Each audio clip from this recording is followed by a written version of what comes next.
Thank you for being here.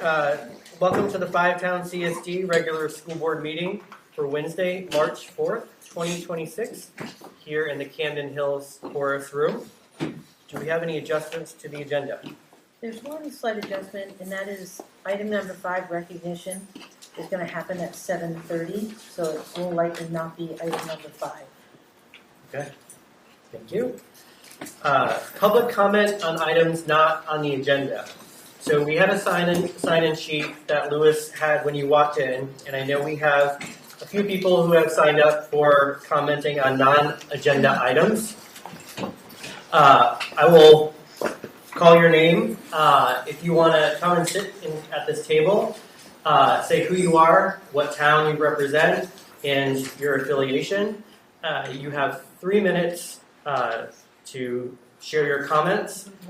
Just so people know, the board receives comments. We don't engage in a back and forth, but we do welcome your participation in your comments. So we have a countdown clock, and so once you begin talking, I will start that countdown. So first person on our list was Faith. Faith? Then Votor. Sorry.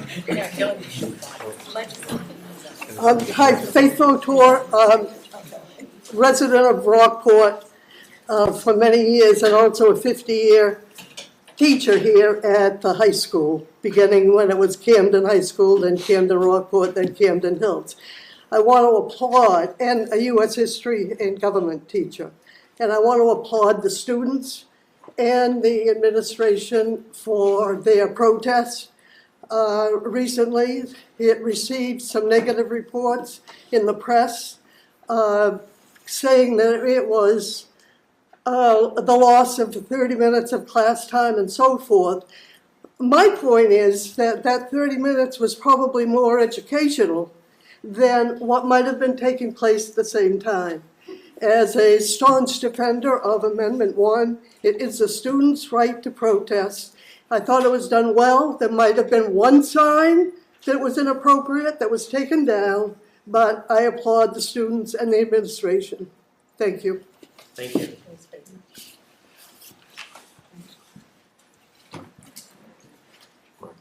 Yeah.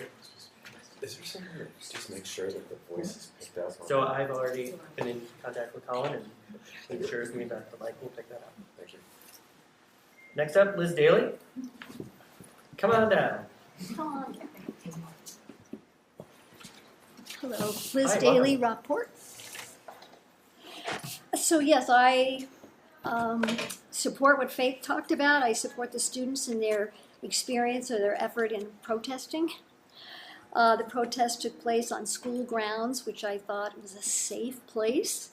It was peaceful. Students made signs and listened to a few speakers. One of my favorite signs is democracy is not a spectator sport. Democracy requires engagement, being informed, whether it's writing, calling representatives, attending town halls, or using our 3 minutes to share our opinions, or protesting. Never mind the Boston Tea Party. Protesting extends throughout our 250-year history. I support the students and those who chose to protest and those who did not. Choices, right? This was a safe place and time to practice a few democratic, small d, skills, and also provides for a well-rounded education. This is citizenship. I hope that you as a board support our students in this effort. Thank you. Thank you.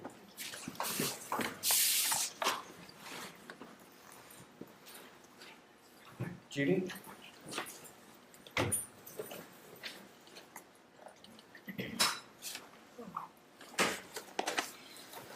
Well, good evening, and thanks for this opportunity to speak to our school board. I'm Judy Gove. I'm a resident of Camden, retired educator, and mom to 3 grown kids who graduated from this school, and grandmother to a little guy who's at Camden Rockport Elementary, and a 12-year-old granddaughter who's at the middle school. So I just want to thank this school and community for the amazing opportunities our kids have to learn, to grow, to engage.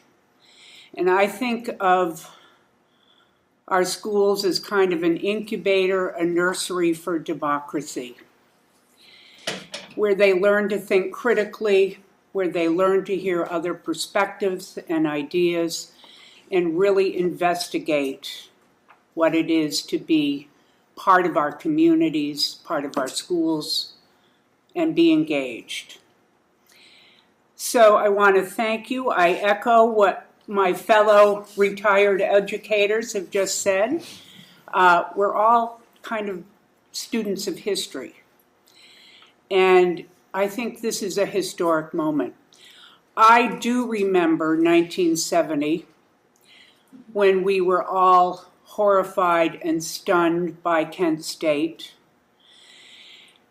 And while this is a different moment, and many years later, there's some similarities, where I think we were all stunned and horrified, many of us anyway,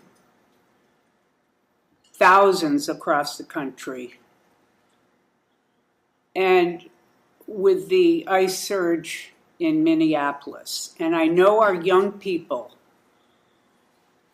were scared, were wondering, were horrified by what was going on with that ice surge and the deaths of Renee Good and Alex Preddy.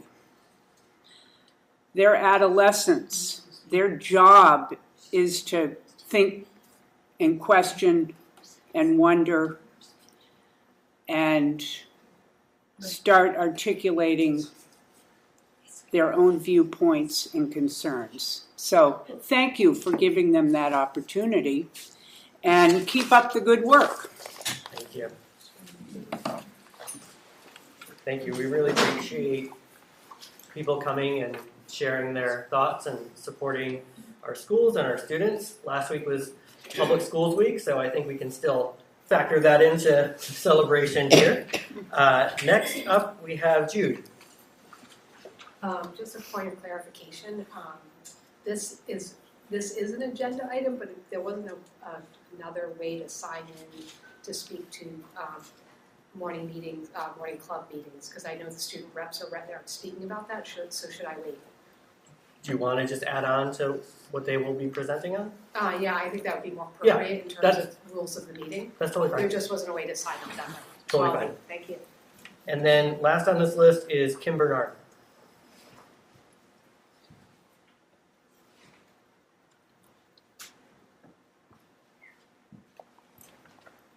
Okay, thank you for allowing us to have an opportunity to speak. So I'm representing myself as the hatchery makerspace manager.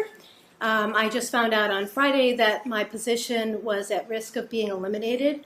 I was just hired this past year, so I've been here seven months. So I composed a letter. I think this would be the most concise way to Kim, convey information to you.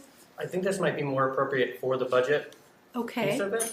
that's fine if you Just think. because you're speaking on a budget piece, so do you mind waiting until we I get don't to mind at all, Okay. wherever it's most appropriate. Thank you.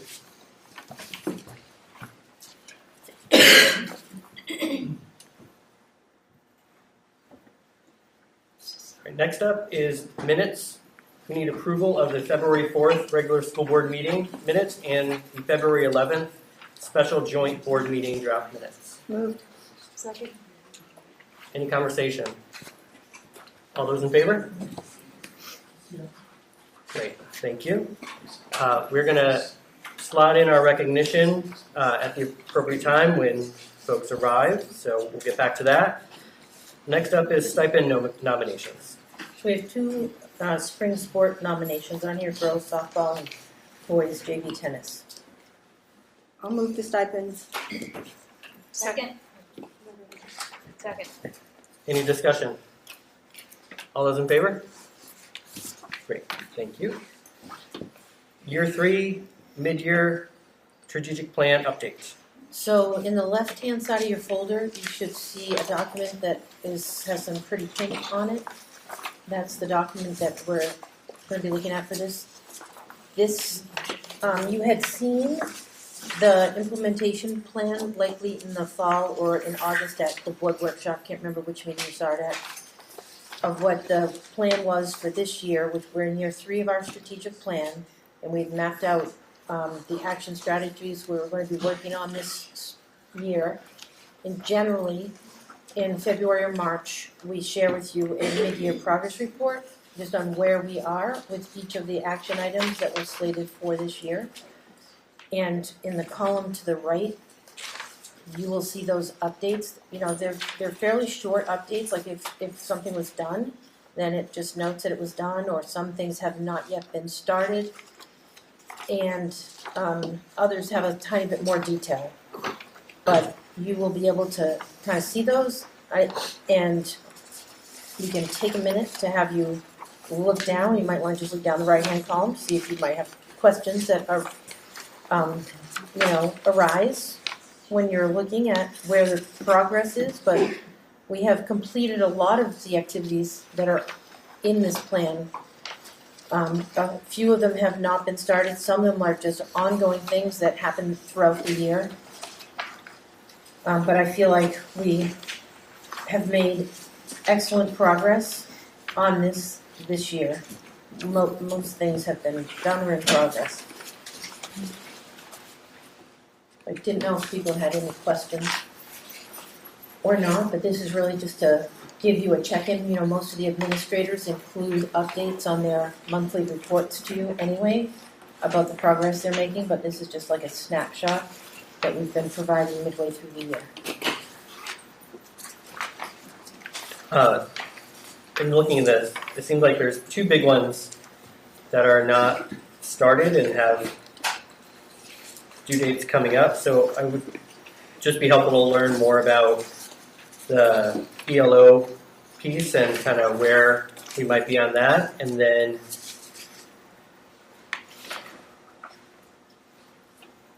the one on page 5 in terms of using framework results to effectively address the findings of the review process, including additional PD and purchasing of new curriculum and instructional materials. I assume that means based on the GEI work, right? So I can speak to that one. Yeah. Okay. So the framework will be reviewed in the departments at the individual schools, middle and the high school. And then we will begin a unit review, but the budget cycle is not such that we could have done that and had any suggested. So, and you'll notice it says year 4 besides use framework results. So that would be next year. So it's a little misleading that it's actually in this plan. They could have been connected, but so this is year 3. We'll do the review of the framework and look at that with the social studies departments, and then if there are recommendations, we'll capture those. They'll go to department heads and principals to be considered for next year's budget process. If there's anything that's really critical and essential, then we can look at some other funding sources for the fall, but I think in general our curriculum's been pretty responsive, and we had new materials purchased this year for English and some other textbooks that were more representative of current materials, so I don't think we'll be catching anything that's a big gap. Especially with social studies being the first area for review. Thank you. Yep. I would ask Jen to speak to Marcus's other question about the counselors. Sorry, sitting. Okay. We have a bigger crowd than usual. So originally when I had put the timing for the ELO component, I didn't anticipate that we would have such a robust increase in our offerings.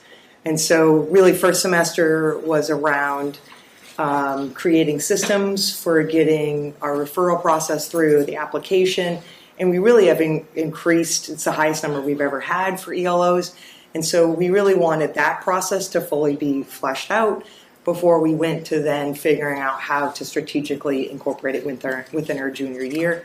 We've had conversations with Elaine and Colin Malone to try to find out the appropriate timing, but I really wanted to honor the process that was happening. And even though I picked a date in August, it didn't feel appropriate now.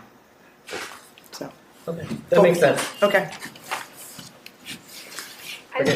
Apologies if you addressed this and I missed it, but I was just wondering if there's an update for Focus Area 3 Sustainability, the first action strategy. It looks like that cell is blank for minimize use of materials that contribute to human illness or climate change. Yeah, if you notice the how, I think the how was supposed to be over to the right. Oh, got it.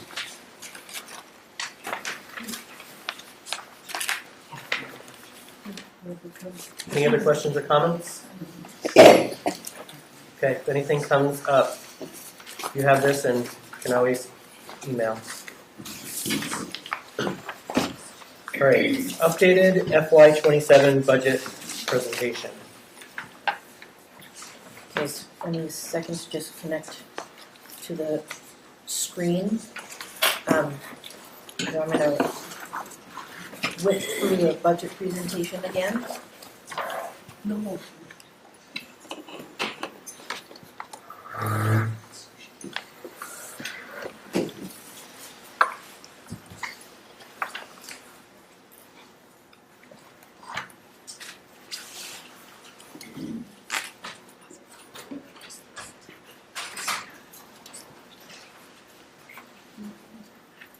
Okay, so I'm going to go quickly through some of the slides, quicker than last time. So this is an update since you've last seen the budget. The expense increase is now at 3.76%. In February, it was 3.93%. So it's gone down slightly. And the taxpayer increase is at 5.49%. And in February, it had been 5.48%. So you might wonder, why did the expenses go down but the taxpayer increase go up just a tiny bit? And that answer is because we lost more revenues than reduced expenses, if that makes sense, because it's a factor of those two things. So, in this budget, we've fine-tuned some inter-district expenditures, and that's actually one of the biggest changes in the revenue line, was an inter-district expenditure where we had charged some of the, we had charged something, the IP coordinators at high school had also been in the combined district expenses, and it is not a combined district expense. So that decreased the revenues coming from the SAD because they don't share the IP coordinator. I would suggest, since this is the very beginning of this budget presentation, and we just saw the the fire team arrive, that we do the recognition. I would agree. Okay, so how about those being recognized, and fire chief can join him, come right up to the front.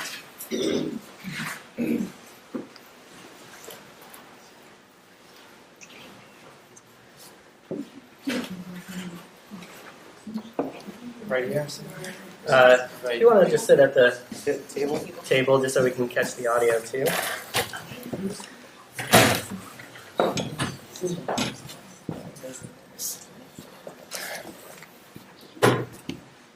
Welcome. Thank you for joining us. Thank you. Yeah. Thank you. So tonight we are recognizing Bennett Cohen, who is to my right, and Connor Howland, who's in the middle. They are both seniors at Camden Hills, and they're both employees at Camden's Fire Department. We also have Fire Chief Farley here with us tonight. Bennett and Connor, who also happen to be certified as EMTs, helped save the life of a toboggan racer at the recent Toboggan Nationals at the Snow Bowl. And for that, we are immensely proud and grateful, and that's why they're here tonight being recognized. Their commitment to both their education and service to the community are remarkable. They both embody our vision for Camden Hills graduates. The list of safety programs they have completed that Chris sent to me, but was such a long list that I'm like, this is too long to try to read, but it is impressive. So they have completed many, many safety programs through the fire department. And their time commitment as firefighters has been tremendous. It's pretty amazing that these guys are, on the firefighting team, employed by the town, and they do incredibly well at school as well. So what they balance is pretty amazing. So we just wanted to thank you both, tell you to keep up the great work. We are very proud of you. You're an inspiration to many. And as a little reward, I couldn't help but get you some lifesavers.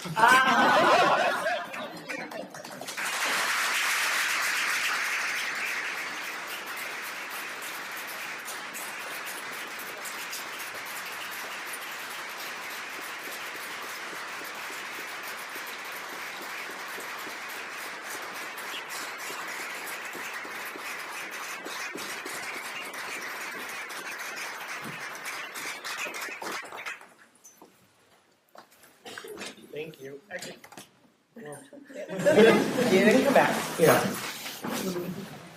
Connor and Bennett, can you guys come back up for a second? I think the board wants to ask you a question, couple questions. Yeah. You'll be there for you save lives. Yeah.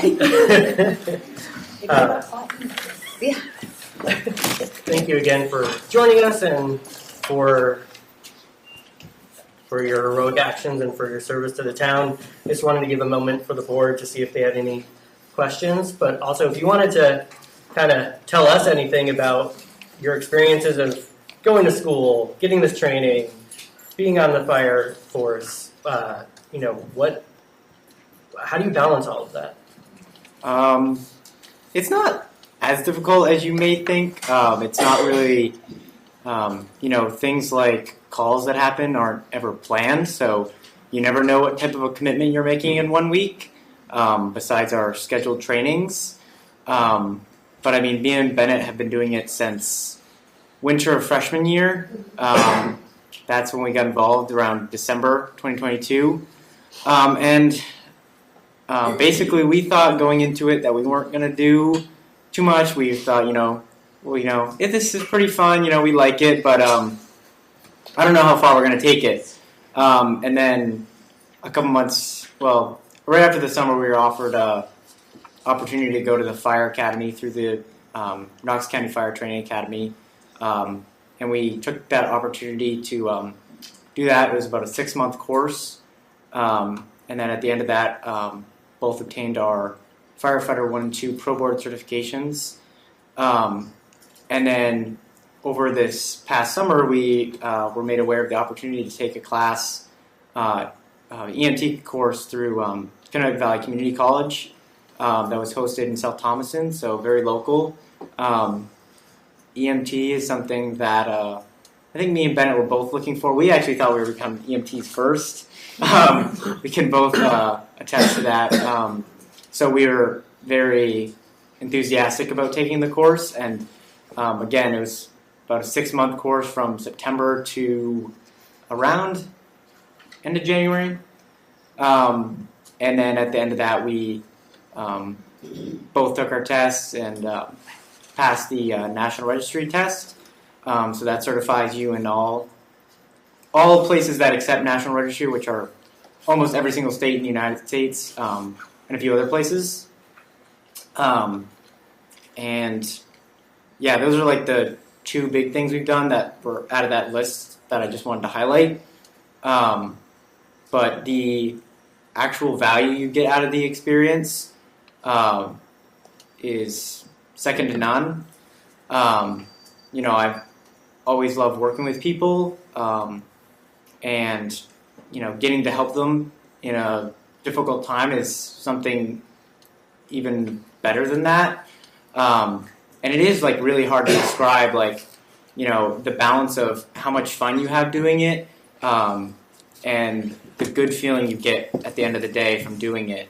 And a lot of people, me and Bennett both get questions all the time at school, like, oh, did you know what was going on here? Or were you at this? Or, how does that work? And, we get a lot of questions. Everyone thinks we're always technically working 24/7, and we really are, because we're on call 24/7. And, you never know, we could have been up at 2 a.m. this morning and, not going back to bed till 6 and then wake up an hour later and go to school, or come straight to school from an incident.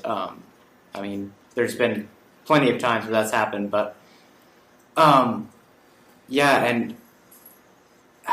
it's maybe Bennett can take over. I'm losing my word. I'll try to wrap this up a little bit, but I think I've said a lot of things there. I'm just gonna mention kind of a last bit, which I think is super important, and I think it's kind of Connor and both my goal in these last couple months we have here at Camden Hills. We really want to emphasize to all of our students that this is something that anybody can do. Every single fire department and EMS department within Knox, Lincoln, and Waldo, they all need volunteers, and everybody's capable of it. We both started when we were 14. Even at 14, we're able to have a positive impact on our community. Through getting certifications, you can have a greater positive impact on the community and specifically, people in these situations. So, hopefully, with your support and some things that we're planning, we really want to emphasize to the entire student body that this is an opportunity, and we hope to get some enrollment in these local departments who are really looking for anybody. So we have a great group of young people who want to help, and that's exactly what the fire and EMS service needs. So it's great. Do you plan to further pursue this as your careers? At this point, I'm honestly not sure exactly what my career is going to be. This is always going to be part of my life. Yeah. I'm going to keep on educating myself in the fire and EMS field. I'm going to, increase my education in EMS. I don't know if that's advanced or paramedic and continue, but this is always going to be a part of my life. Yeah, I'd have to say the same. It's not something that's ever going to go away now. I'm still figuring things out. But I've sort of set myself up to, keep myself flexible in the future. So it's a good possibility. It's somewhere I could end up for a little bit. Not sure the exact direction, but I plan to pursue, again, like Bennett said, stuff in EMS and advanced skills in there. For my schooling, I'm minoring in EMS, so that'll be a big part of my schooling. So I do hope to incorporate it somehow into my future. Anybody else have questions? Well, thank you again. Thank you, Chief. Thank you.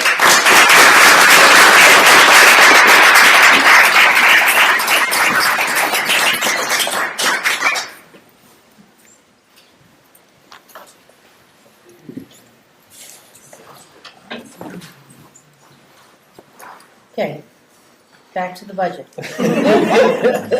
Not quite as exciting, though. So,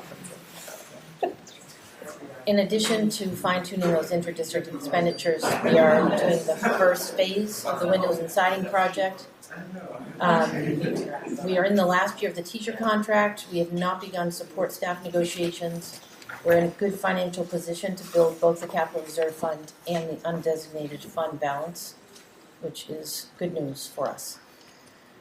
This is a look at our 10-year enrollments at the high school. These are October enrollments. So this October, the enrollment was 739. We're expecting it to be around 700, just over. Our projections have actually been high most years, sort of based on trends, but it's been coming in a little under than what we've projected. So, hopefully we'll hit 700 next year.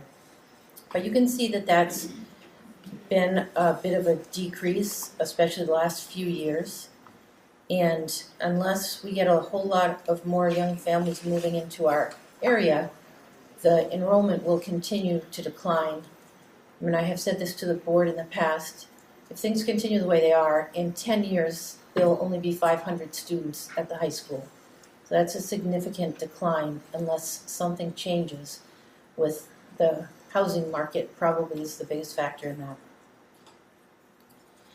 So on the expense side, the major impacts to this budget are that siding and windows project, which the bond payment will be about, is a loan payment, $120,000 a year. This is just phase one, and so we've got 3 to 4 phases. So this is probably the year that has the largest expense. Chris Walker Spencer can correct me if I'm wrong with that. I think this is the most expensive year. And then next year is a little less expensive, so we expect the payment to be we'll add another payment next year, and then a small payment the third year. And hopefully what was planned in phase 4, we're going to do in years 1, 2, or 3.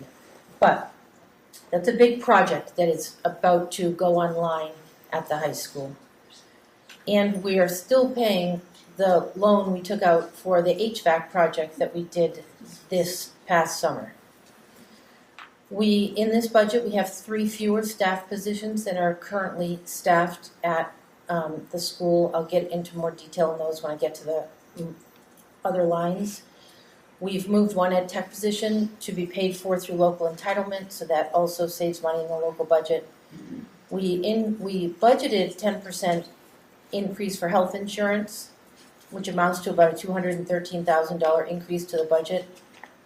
We won't get our health insurance increase until after you have approved the budget. So we're just going to stick with a 10% increase. We've only gotten minimal information that they hope the cap will be similar to what it was last year at 14%. We were high as a district, so I think 10% is probably a pretty good estimate for us. I don't expect it to come in a whole lot less than that. Hopefully it won't come in higher. We've also added in this budget 1.5, equivalent of 1.5 support staff to the central office, and that is a half-time accounts receivable position, and then the full-time equivalent of an administrative assistant to support 4 departments or 4 different roles: the facilities director, the transportation director, the assistant superintendent, and the business manager. On the revenue side, we did get a decrease in our state subsidy by close to $120,000, and that was mainly due to significant decreases in Rockport and Hope's subsidies. We had a $19,000 increase in special ed tuition from other SAUs, and we increased the SAD share of admin services. Did we adjust that number, Chris, from what it had been? I don't know. Don't hold me to that $85,000, because we also had a decrease in that revenue line, and I'm not sure I updated that particular figure.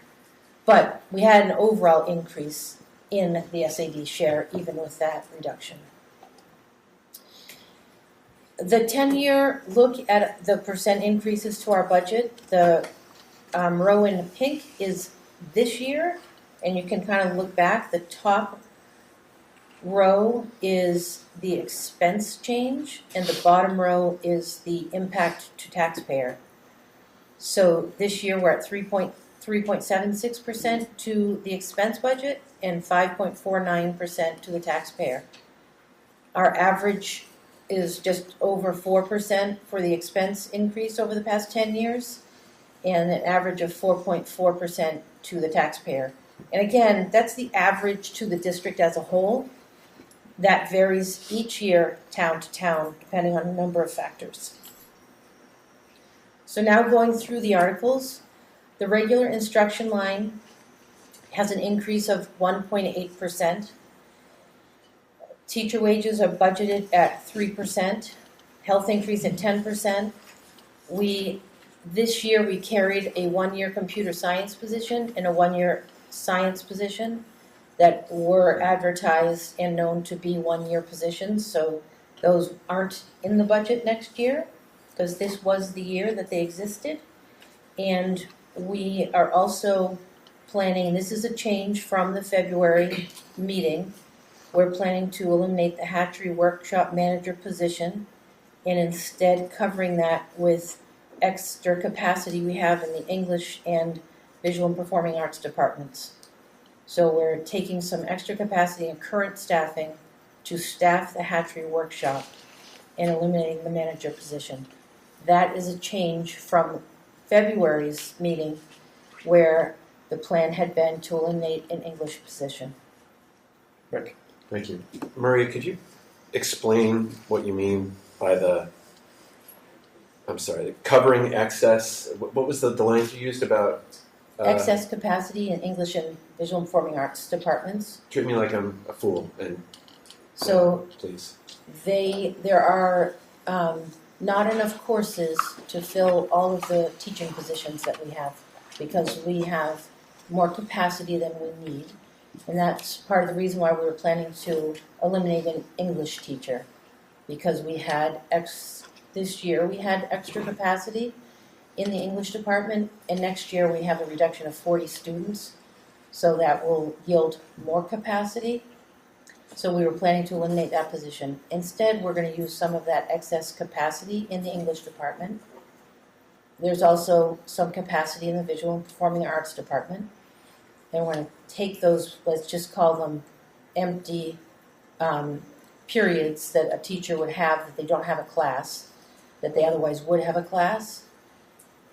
Those, they'll cover the hatchery workshop during that time that they don't have an English class or a visual performing arts class.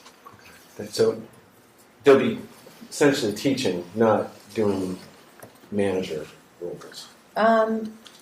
Not it. The what happens in the hatchery won't fundamentally change. So I would say not necessarily teaching. You know, sometimes it is kind of, some of it is managing. Some of it will be integrating it in with other courses and other teachers. Like, you know, we have the freshman science class, global science, comes into the hatchery and does a project. They'd be sort of helping manage that project when it came in. They would be doing the work of the hatchery manager.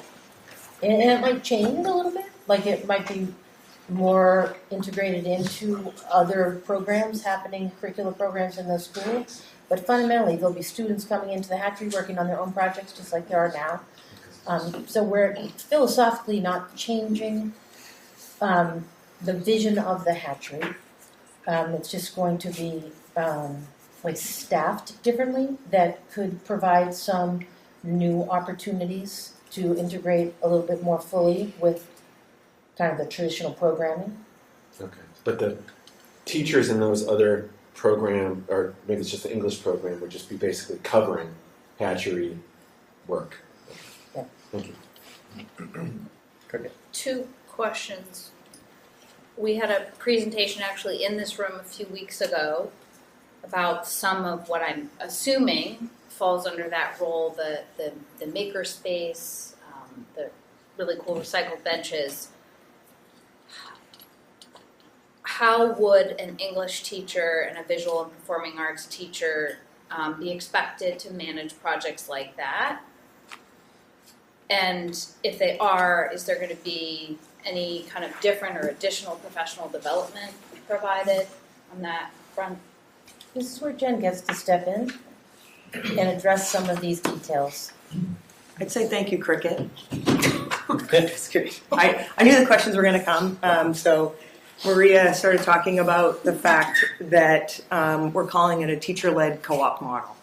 And this originated actually from a VPA teacher who is actually created the makerspace at Lincoln Academy. I don't know if you've ever been to Lincoln Academy, but they have a pretty state-of-the-art facility. It's a makerspace and STEM facility.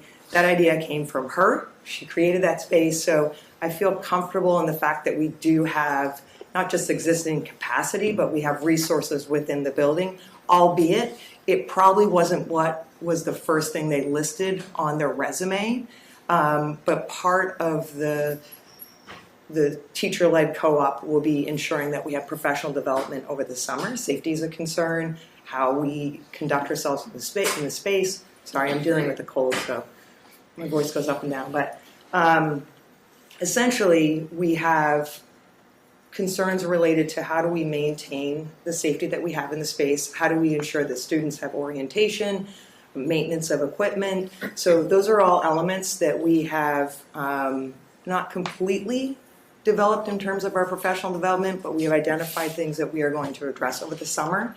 It's actually 3 departments potentially, maybe more departments that will be integrating within that model. I apologize for not knowing this. Do we have what I would have called like a shop program in this high school? The space itself used to be what was called the shop. Okay. Yep. Industrial Yep. arts. Got it. Industrial arts. Industrial arts, the shop, it is that space for just a component of the hatchery. So I think one of the things that we're also envisioning is we have the commons, which we can take you into that space, but it isn't the space necessarily, it's what students are doing that's an interdisciplinary experiential learning. And albeit the workshop, the makerspace, it has more tangible evidence, but podcasts, social change. So the hatchery itself is a much larger umbrella, and part of this co-op is looking to leverage all aspects of it, which I think it's an exciting, kind of focal point for teachers right now to think about how we can re-envision the space. Maria mentioned the 9th grade program. We've already had opportunities for it now. If you recall, maybe 2 months ago, you approved an English 11. We have great numbers. It's pretty exciting. The curriculum hasn't been developed. And so that's prime to incorporate it within the hatchery co-op model. So there's been a kind of influx of ideas and excitement into the hatchery. And for me, that's the reason why I feel comfortable pushing or promoting this model as a co-op moving forward. Can I ask 2 quick final questions? Will there be any anticipated decreases in student access to programming as a result of the staffing changes? And then how do teachers feel about this? How do the English and visual performing arts teachers who would be in this co-op model feel about it? Many of them are here, so I'm not sure how they're going to communicate during this meeting, but I'll speak on behalf of those 2 pieces. The first is the hatchery itself has gone through evolutions, and as you can imagine, at the heart of our school are people. And so really where the program was at its peak was with Danny Solomon. And so when Danny left, I would say that the services we offered were not at the quality that they were at his peak. I would anticipate, like any change in staffing, we're going to need time to invest in our teachers, really build the infrastructure. I think the one thing that I have for this model that I didn't for the original one, which was we were talking about library services kind of having a co-op. We still were looking at reducing staffing. But with this model, we have Elaine Harvey, which would still oversee the hatchery space as the Innovation Center coordinator. So having a common person, I think, is a really critical element to it. Cricket, what was your second one? How do the educators teachers feel who would be asked to step into this space or role? As you can imagine, there has been very little time since this last alternative has been explored, and yet the level of activism, excitement, ideas, creative problem solving, the energy put into it in this short amount of time, I think is the reason why I feel comfortable with even more time. We can develop a system that will, perhaps not in its first year, be at the Danny Solomon 3rd year quality, but over a 2 or 3 year period of time, I feel confident that we can get to that place.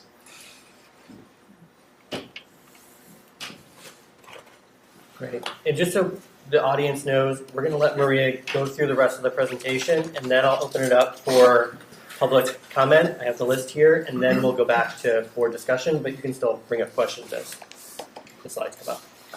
So the next cost center is special education. We're seeing a slight decrease in this line, and that's mostly due to the fact that we're moving the multilingual language teacher from 50% in the CSD to 10% in the CSD. That is because most of that position is being taken up in the SAD right now. So we're reducing the share at the high school. I also had mentioned that we're moving one ed tech to the local entitlement fund, so that just shifts the cost out of this. And then we just have regular salary and health insurance election changes that always impact the budget. Mid-Coast School of Technology program assessment. We are being assessed $165,000 this year. It's an increase of 23.1%. That is based on our share of the taxpayer burden for Midcoast, and it's based on our student population at the high school, the entire high school population, relative to the other sending schools. We pay the highest share to Midcoast right now, something between 35 and 37%. The other instruction line, which is co-curricular and athletics, has a 5.4% increase, and that's mainly due to stipend increases and officials' fees increases. Student and staff support, a 5.9% increase, and that increase is mostly due to health insurance election changes, and we hadn't budgeted the 10 extra days for each of our 5 counselors that they have in their contracts. So we budgeted for that this year, even though that's not really a change. It just had been a mistake in the budget last year. System administration is increasing 6.6%. I already talked about the added position for accounting. The business office is within the system administration line, and we have the other administrative assistant position that we're adding.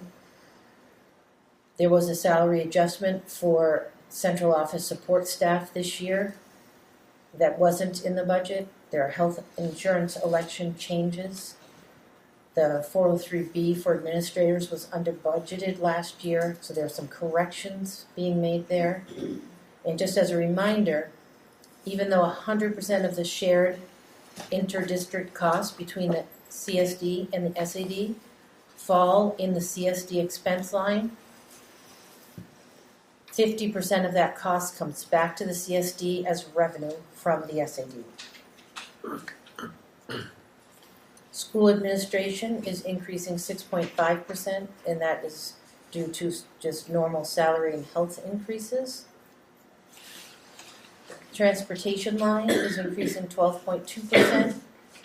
That's covering some of that admin support that I talked about for the transportation director. So some of that's coming from transportation, the facilities and transportation lines. And there are also some increases to the cost of route contracts. The facilities line is increasing 9%. That lease payment for the siding and windows project is $120,000. We have a new truck and tractor in the budget. For that lease payment will combined be $30,000. We are going to purchase chairs, so we have enough for graduation. That's a $24,000 increase. We added that office support. There's an electricity increase and a field maintenance increase. And that's all based on conversations we have had about our athletic fields and what we're going to do about them to better maintain them. And we're bumping up our maintenance of those, and it just comes at a higher cost. Our debt service line is decreasing, and that is decreasing mainly because the debt that we carry, the interest payments go down every year. So even though we're adding a $120,000 debt payment, no, that's in a different line. This debt is just for the Midcoast School of Technology, and we have other loans that come under debt service, Chris. There's a $60,000 placeholder in the event we went to bond. For That's right. Project. So the actual debt that we're carrying only went down by about $11,000, the interest payment, but we took $60,000 out of the budget because we carried $60,000 in this year's budget in case we went to bond for the siding and windows project instead of did a lease. And we would have had to pay $60,000 for the bond this year. But we're not doing that, and so we got to take that $60,000 out. But we do expect this amount to go down each year because it's debt on the Midcoast, the new Midcoast School of Technology. We pay the same share for the debt service that we do for the operating costs, about 37%. Other expenditures, board contingency, there's a slight decrease there. We're going to carry $140,000 in the board contingency line. This slide reviews all of the expenses that yields a 3.76% increase. We have our non-assessment revenues. They have gone down for next year. And you can see in that fourth column over to the right, the dollar amount change, all of those in parentheses are all decreases that we're seeing. The biggest one is our state subsidy, almost $120,000. Fortunately, it's somewhat offset by the increase in admin services from the SAD. But overall, we're having a $53,000 decrease in our revenues from sources other than taxpayers. So that non-assessment revenue is about $4.8 million. And then we have to get the rest of the money to add up to $19 million from taxpayers. So we need to get about $14.3 million from taxpayers. Some of that is the minimum required to raise for a school. That's our ED 279 adjusted local contribution of $8.7 million. Then we're paying that debt service, so we're carrying just over $500,000 in debt service. And that leaves us to have to raise an additional local amount of almost $5 million. So overall, we have a 3.76% increase in expenses, a loss of non-taxpayer revenue of 1.09%, and that yields an overall taxpayer assessment increase of 5.49%, and it hits the various towns according to that chart. Appleton is 3.3% increase, Camden 7.4, Hope 7.7, Lincolnville 6.6, and Rockport 2.8.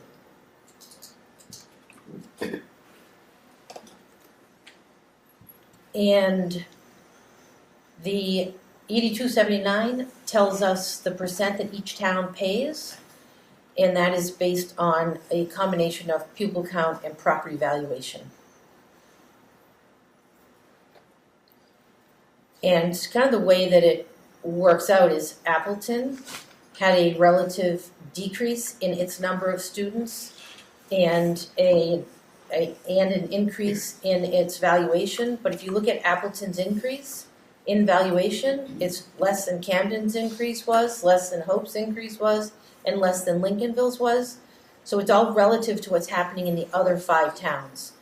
So Appleton has a relatively low increase because they have fewer students and their valuation didn't go up as much as the other towns.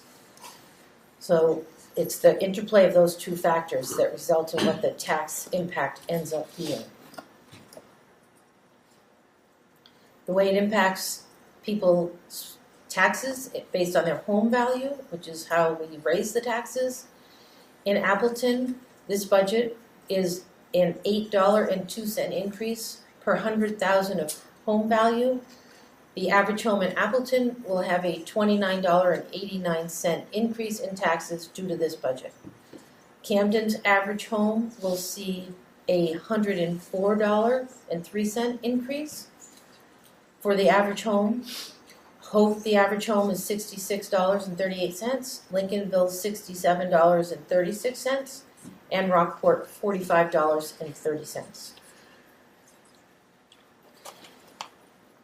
And just a review of the other budget information. We're expecting the level of the unassigned fund balance to be about $1.3 million. That should say projected there for FY25. We don't have the FY25 audit yet, so we don't have a precise number there, but that's our best projection at this point. And if that were true, then this year we expect to have $2.1 million left in our unassigned fund balance. And that difference is the amount we expect to be left over from this year's budget added to that fund balance. And then the level of the capital reserve, we're projecting to end this year with a pretty low amount, $168,000. But we're going to move, since the fund balance is going to be so healthy, we're going to move a sizable chunk of that fund balance over to the capital reserve. So we'll end the capital reserve next year with $713,000, which puts us in a great financial position. We'll have a good amount of money in the unassigned fund balance and a good amount of money in the capital reserve. The capital reserve, we do plan to spend some money from the capital reserve. We're going to move $600,000 over from the fund balance. We're asking taxpayers to let us spend up to $300,000.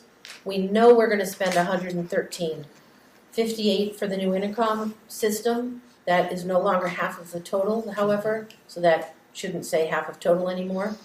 And the propane tank array for $55,000. So those are two expenses that will come next year out of capital reserve. Total's $113,000, but we'll still be left with over $700,000 in that account. And then the special ed reserve is just sitting there with $75,000 in it. This article just allows us to spend that money if we need to for an unexpected private placement. This article just lets us spend grants and other receipts that we receive. School nutrition, we will be subsidizing the nutrition program with $62,150. This article allows us to transfer among cost centers if we need to at the end of the year. This is fairly small print, so I don't know if you can see it, but these will be the two warrant articles for Midcoast School of Technology, and it just reviews what I've already gone over, which is our operating cost and then our debt service. And then we have our adult ed budget, which is, the bottom line is exactly what it was the last time I presented it. We are actually getting a little bit more subsidy than we've gotten in the past, but we're expecting fewer revenues. And that's a pretty modest increase there of 3.9%, but you can see the impact it has to the towns, like a 1% increase for each of the towns. Okay, thank you, Maria. Yep. We're going to turn to public comment on the budget, and then we'll go back to board conversation. So first up, Jen Munson. Come on up. Again, your name, your town, and your affiliation, and I will start the clock when you start talking. Okay, Jen Munson, Appleton, and senior member of the English department. I'm here representing the entire English department, and we would like to address our concerns about the proposed cut of an English teacher. While there may have been a pivot, the new proposal still may not address the needs of our most vulnerable students. There is a cost to the decision to cut an English teacher, and that cost is literacy. The purpose of literacy intervention through Lit Lab is to provide intensive reading intervention to students who are reading substantially below grade level and do not qualify for special ed services. The students in this situation are keenly aware that they struggle to read and are deeply embarrassed by it.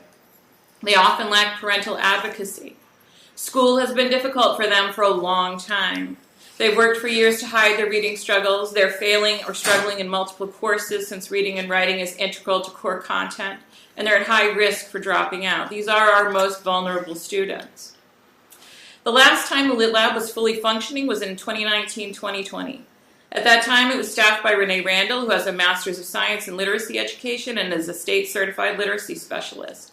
In addition to Renee, we also had a full-time dedicated ed tech in Lit Lab. The way Lit Lab worked was Renee used NWEA testing and teacher referrals to identify those students reading below grade level. Then, after extensive one-on-one testing to identify a student's skill gaps, she designed and implemented an individualized intervention program with, and we want to emphasize this, students showing significant growth. Because of COVID, we lost the ed tech position, and Renee was reassigned to cover regular English classes, which eliminated Lit Lab. It was no surprise to us when we saw that our state reading scores had declined. In the past 2 years, however, we have strategically deployed Renee's skills to free up first 1 and now 2 periods for her to reactivate the literacy lab, but this still isn't enough. It is in raising this population's reading scores that we raise our overall scores. What Renee does is highly specialized, and no other teacher in our department has that specialization. As a general English teacher, my training is in teaching kids how to use reading to learn, not learning to read. Any way you cut it, cutting or reassigning an English teacher impacts our neediest students. Although a fully supported full-time Lit Lab is the key to raising our state reading scores and is in the best interest of our neediest students, we realize this may not be the year to try to get an ed tech back for Lit Lab. where we're imploring you to preserve the English teacher position so that we can still offer some semblance of lit lab for our students who are performing below grade level and uphold our community's reputation as one of the highest performing districts in the state. Our request is two-pronged and straightforward: to maintain our existing English staff and to work towards reinstating a fully functioning literacy lab by allowing our interventionists to serve full-time in that role. A fully supported, full-time literacy lab is key to raising our state reading scores and is in the best interest of our neediest students. Thank you, the English department at CHRHS. Thank you. Jen, can I ask you a question? Yes. Back in 2019, when Renee was doing more Lit Lab, was Renee also responsible for our international students and teaching English to like the MLS position? Yeah. Okay. Yeah, she had that piece too. Although, I don't know how many students she had at that time, for never that many. No, numbers were decent at that time. We actually had a lot of students that were being served in both programs. Yes. It was a 0.3 position, so when the ML position went district, we actually kind of gained 0.3 English teachers, so that's when I started teaching. Yeah. Great, thank you. Next up, we have Judy.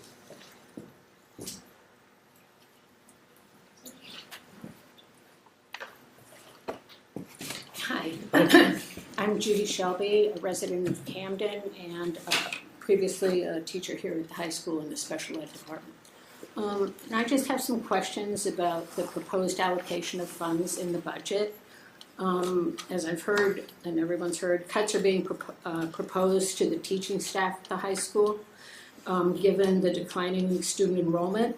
Yet at the same time, I've also heard that the central office budget is increasing by 6.6%, with, I think this is correct, I'm not sure this is a correct figure, but $850,000 or so of that dollars being the CSD share of that increase. Okay, the system, that increase appears to me to be primarily due to the proposed addition of 1.5 new central office positions, a half-time accounting position, and a full-time administrative support position, increasing the central office staff from 9 people to 10.5 during the time of what you've said is a shrinking student body. As a result, if my figure of the $850,000 or so is correct for the CSD share of the system administration line, the CSD is projected to spend about $1,200 per student on system administration, which is more than double what the average Maine school district spends, and surprisingly actually higher than districts such as Falmouth, Cape Elizabeth, and Yarmouth, which we often compare ourselves with. And then finally, and most importantly, we have a new superintendent starting in just 4 months. So I ask, does it make sense at this time to be hiring additional permanent office staff when we are cutting what I just heard was a very important position, like remedial reading? And I, as somebody who taught special ed here, I know there is a big gap oftentimes because there are strict guidelines for identifying kids as learning disabled so they can receive support in the resource room. And that program was very important for all the kids that Jen just identified that kind of fall between the cracks, and especially if our NUIA scores are low. And it's kind of the last opportunity in public education for those students. Anyway, as an alternative, I would like to propose a request that the board wait on those administrative staff additions. Instead of hiring the new office staff now, why not set aside the money as a conditional funding proposal and give Dr. Neal the time and authority to determine if she needs more central office staff, or if that money might be better spent saving the teacher's job, or even providing relief to the taxpayers. And another area where you might provide relief would be $24,000 for chairs for a one-time graduation each year. I mean, it seems to me that money would be better spent for the remedial reading teacher. Thank you. I'm done.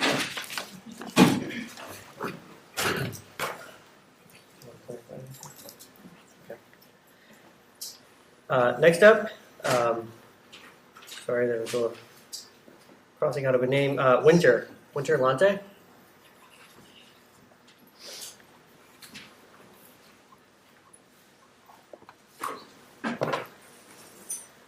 Hi, Winter Lance, resident of Rockport and parent of a student at Camden Hills.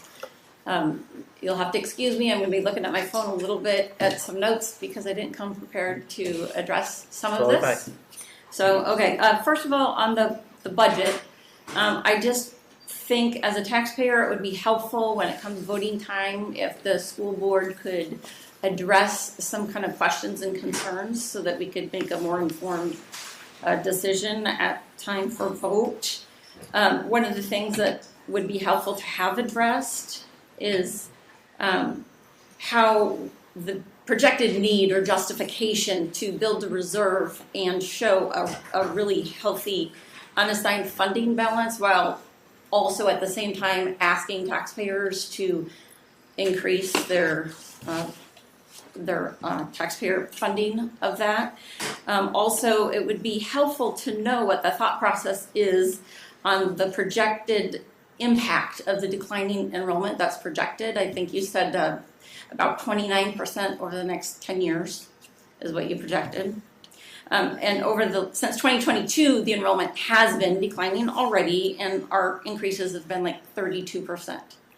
So I don't know what you look into the future and estimate that impact to be, but that kind of information would be helpful for us to understand the thought process behind some of these numbers. I actually was pretty surprised after the last meeting when I totaled up all the math, because we feel it every year in our taxes when we pay our property taxes. But when I actually saw the numbers that our increase had been like 32% increase in school budget, which is 60 to 70% of our taxes over the last 10 years, I was like, wow, that's crazy. But then I looked at the state averages and I see that actually state average is quite a bit higher. So I do commend the board on making some really difficult decisions, and though we don't understand all of them and I may not agree with all of them, I can see that we are below state average for keeping costs in check. The other issue I wanted to address real quick was the hatchery. I don't know, that was a surprise to me. I don't know how many people are familiar with what they do. I would just like to say what our family's experience has been with a hatchery. If you have a kid that wants to get into college, it's different now. They need passion projects. They need a well-developed portfolio. They need a lot of cutting-edge stuff. Our son has been working with hatchery staff. He's learned Gantt charts. He's learned to evaluate different project ideas, team members, high-tech stuff, all of these things, resources that have been put into that for him to help him develop that. I don't think a co-op model is going to lend itself to the type of ownership and continuity to give our students that innovation and cutting-edge opportunity to be competitive in post-secondary if we don't keep programs like this, dig a little deeper, cut some more fluff, maybe don't get chairs, maybe don't spend another $30,000 on yarns or pouches. Let's find the money to keep that, because I think that needs to be developed further, not cut. Thank you. I think that's my time. Thank you. All right, Jude, next up.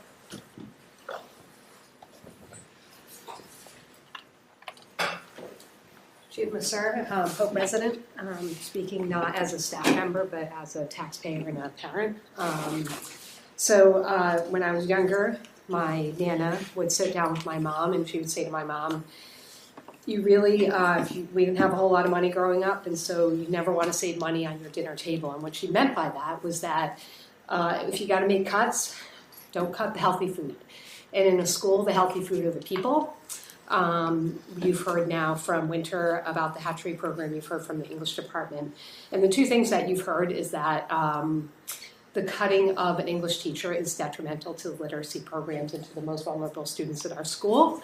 And now you just heard from Winter, and I think you may hear from Kimber, our hatchery manager, that the hatchery also is a place where students who may need different way of being in the school can find a place to be and innovate and to experience education in a completely different way.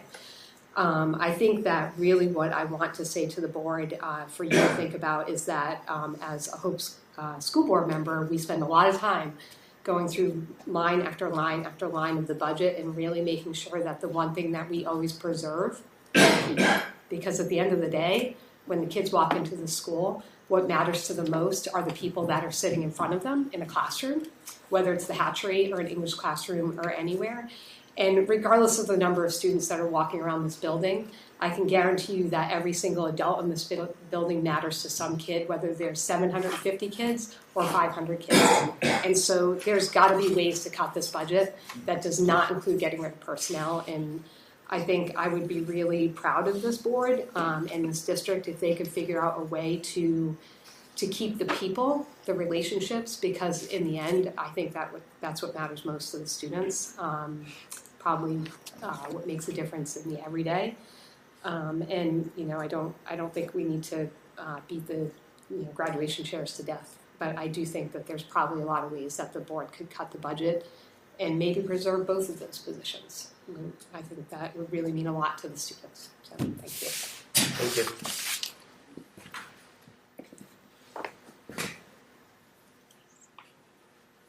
Kimber?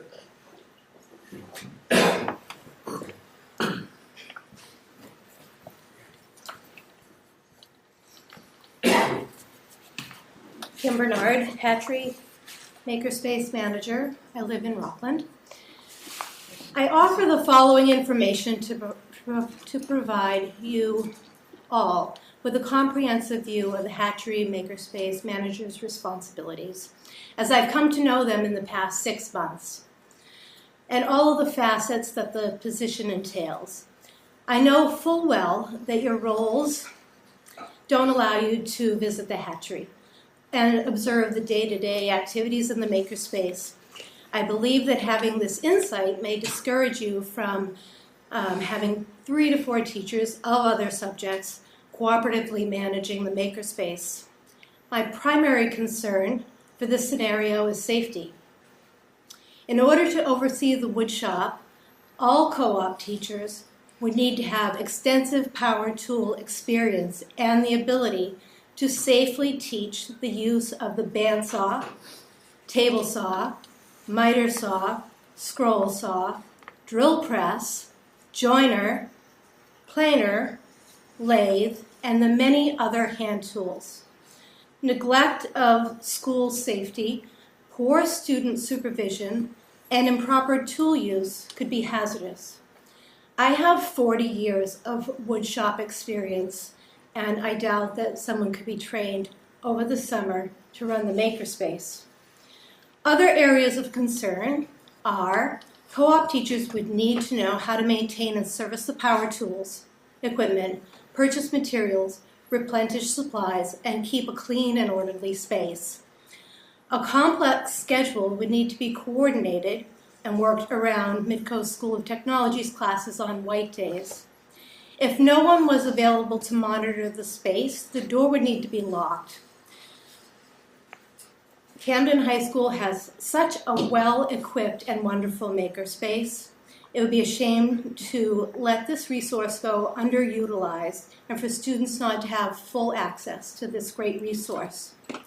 Equally important to being proficient in woodworking skills is the ability to provide instruction in pattern and model making, sewing, fabrication, robotics, electronics, circuitry, soldering, 3D printing, mold making, button making, and plastic upcycling. I have a list of these skills that the students work towards in the makerspace.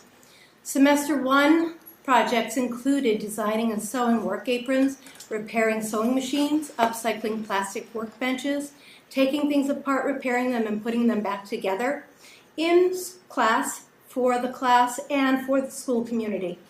They created independent designs and built projects. They worked on electronics, circuitry, and with Arduinos, and Sorry, they worked with the 3D printer. Oh, I'm going to have to ask you to wrap it up. okay. I'm going to jump right to my last paragraph. I could go on. I'm very happy in the makerspace, and I've found that the teachers and the students are most welcoming and have been incredibly helpful. Most of all, I love working with the students, and it is my sincere hope and that you will all keep the hatchery makerspace in place, position in place. Thank you for your time. Thank you. So that's what I have for public comment on the budget. Are there any other speakers for the budget?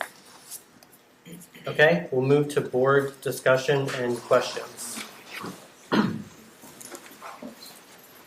Just for context, I don't have a question or comment yet, but can the display go back to the page that showed the staff budget cut, please?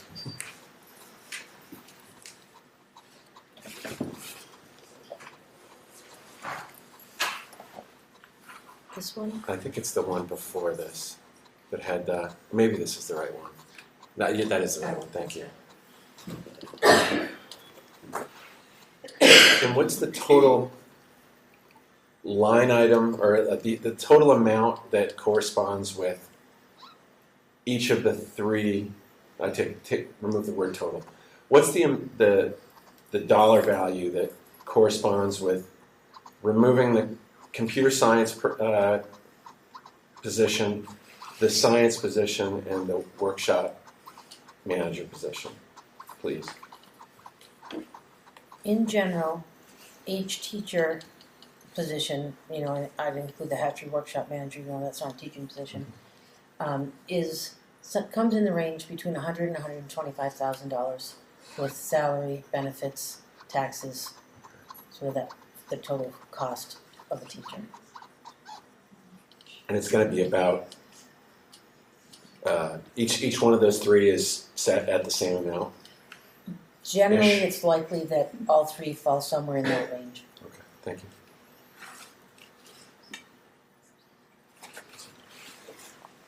Forget. I guess probably this is a question for you, Jen. Yeah. It feels like, based on the public comment from the educators that are sort of closest to this change, there's a role in the hatchery manager, as it is conceived of now, that entails a lot of really specialized knowledge. And the Lit Lab role entails a lot of really specific specialized knowledge and training. And I'm having a hard time understanding how those, how we lose the specialized sort of application of the literacy We're work. not. So let me clarify Okay. what was asked Great. for. Okay. Because I think it's really important to understand the evolution of our literacy specialists and the resources that we have moving forward. So 2019, 2020, Renee, was so pre-COVID, right before COVID. It was, we had a full-time ed tech and 0.6 literacy specialist. It wasn't actually because of COVID that we lost the ed tech. She went on to another job, and I'm not exactly sure why that wasn't folded in. I started teaching English classes, so there was no literacy. Academic directed study. Okay, so she might have got reallocated. I don't remember all the details of why that shifted, but it was around COVID and our response to all the other demands in front of us. Next year, the literacy specialist will be at 0.6, the same as it was pre-COVID. What isn't there is the support system of the ed tech, which I do think that needs to be a consideration moving forward, as Renee's role involves testing, monitoring, and then delivery of instruction. It's really difficult for one person to encompass all of those pieces, so there are unserved students in our building that are identified. That's legitimate, and that really needs to be a consideration. But the Lit Lab is not being eliminated. It's not, it's just that it's not at the same capacity because it doesn't have the ed tech. Is it changing from what it was this year? It's increasing from this year. So it's going from 2 full-time sections to 3, which is back to the pre-COVID level. What isn't there and what is part of our consideration with existing staff. So everything I've proposed would still eliminate a full-time equivalent and then reutilizing our existing staff. If that model falls short, then I would anticipate me coming back to the board and describing why it wasn't meeting the needs as I feel like they should. There's nothing that was said by the English teachers that I don't support, fully support it. I think there's no doubt, and in fact, some of the information that Renee has shared, a literacy specialist, is not surprising but saddening, in that students who had a 4th grade level of reading pre-COVID still have a 4th grade level. So their developmental stages have been disrupted, which we talk about and anecdotally maybe read about, but when you see the actual student who's suffering in all domains, I understand why there's full support by the English teachers. So next year, the model that we're looking at is to use existing staff. I'm not going to guarantee that it's going to meet the needs like it did in 2019-20, but I feel like given the declining enrollment, that is what's being asked of me, and I feel like we should give that an opportunity to explore that infrastructure before we say we're going to add a position. That's very helpful clarification. I didn't mean to cut you off. Yep, so I think you had 2 parts. Yeah, the second part is really just, I'm trying to wrap my head around what feels like a very specialized set of experiences and skills in our current hatchery manager, how that's being filled by existing staff. Do they have those same qualifications and experience and things like that? Particularly around safety, which you yourself mentioned is a question. So. Yep. So, I would say that given our very, beginning stages of conversation around it, what I have been able to identify, so essentially, just to help you understand the infrastructure now, I'm going to call it red and white days because I don't know how else to describe it. So on one set of color days, we teach skills. Students are taught how to use every piece of equipment. That is the skill set you're referencing. Yes. On the other day, MCSD utilizes the space. Students drop in. We have volunteers that come. We facilitate it in multiple ways. So it's kind of 2 sets of skills that we are considering in terms of looking at teacher capacity. There's no doubt that VPA teachers, because they are working with power tools, because they do have those skill sets, are more aligned for the red day. I also think that we have not fully utilized the commons, which is part of the hatchery, and I see that as a much stronger alignment for interdisciplinary experiential with the English department. That is taking our existing programming and looking at it in a little bit of a different way, but still looking at providing opportunities for 8 sections of hatchery programming. And what Winter described actually is so there's 2 pieces, makerspace, workshop, and commons and components. What Winter's talking about is still being maintained. So that is the complexity that is Camden Hills. We use one term to describe things that happen outside of our building, inside of our building, in the commons, in the hatchery, and the hatchery manager is one piece. Can I also add something else to that? Just to help you sort of context.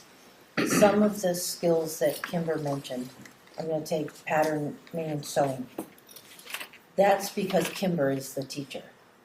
The hatchery didn't do sewing in some of those things previously. Some of it is dependent on the skills that an individual brings.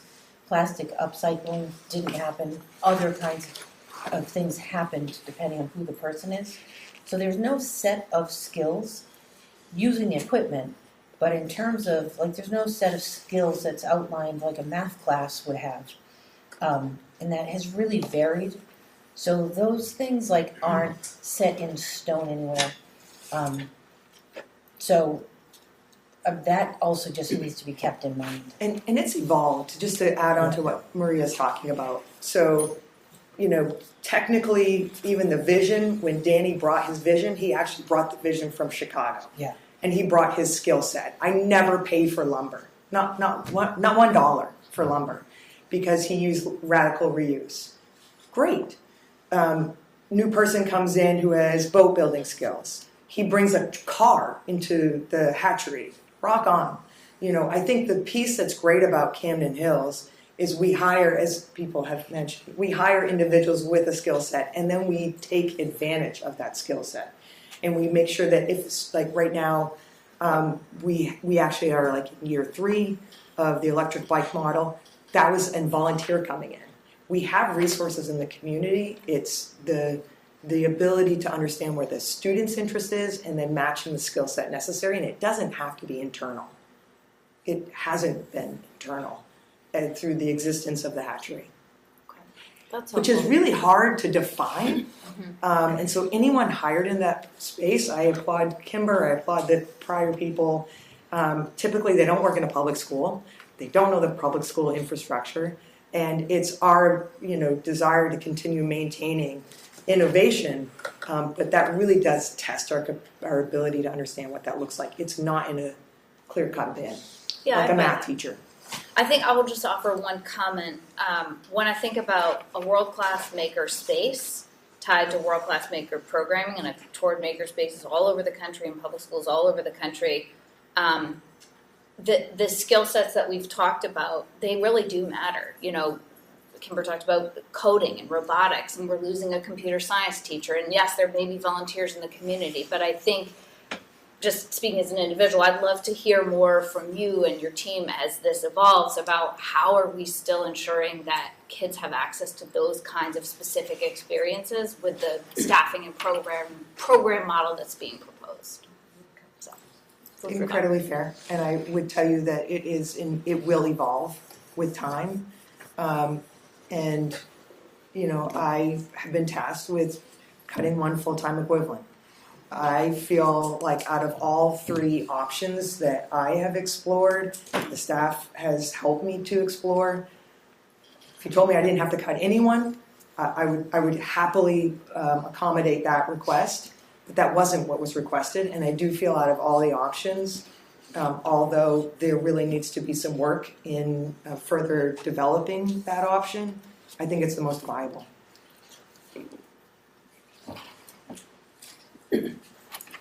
Other questions? I just please have a comment from Marie. I think when you're doing a presentation about adding the central office staff, it would really help if you talked about some of the struggles that led you to that decision. For example, having a spending freeze because there's no one to process the accounts receivable or accounts payable, and the trouble of people doing a whole season of coaching and not getting paid yet because of the backlog in the central office. So I don't think people understood, as you were presenting it, what the need there was. Yeah. There was not just a whim.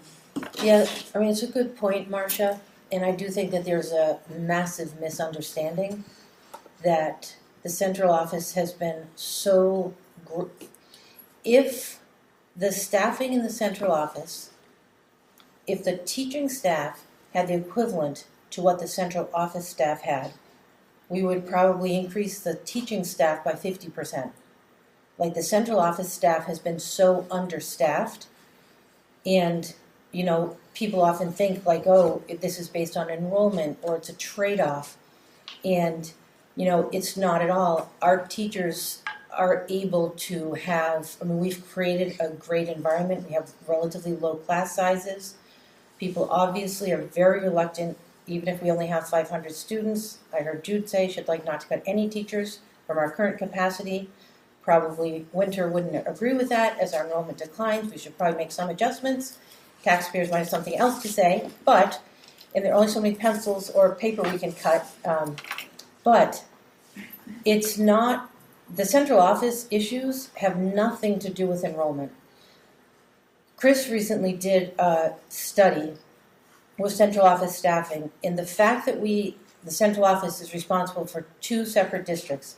So I think about the hours Chris and I have put into the budget, and I bet it's been 45 hours for each budget. If we were a normal school district, it would be 45 hours. But we're doing 90 hours because we have 2 budgets. And everybody who's working in the central office, most of those roles, business manager, accounts payable, everything in the business office happens double of what it happens in a normal place. And we've had people quit their jobs and go to greener pastures where they got paid equivalent or more money for half the work. And they're like, it's just too tempting because the workload is too great here and people are suffering. We're trying to stop that suffering and maintain the sustainability of the school system. And it's very hard for people to see that because nobody who ever speaks about it generally, unless it's me or Chris or Jamie maybe, nobody sees it. It's in the back behind closed doors where it's happening. And it does have an impact. We did have to have a budget freeze, a spending freeze in the month of December because we lost our accounts payable person in July, could not find anybody, hired somebody. She left us after maybe 6 or 7 weeks. We were without somebody for a long time. We hired somebody else. We had temporary people helping, but we got so far behind we couldn't process anything. In the entire year, we didn't process any accounts receivables, so no money coming into us. We couldn't bill all of the 72 people who owe us tuition money.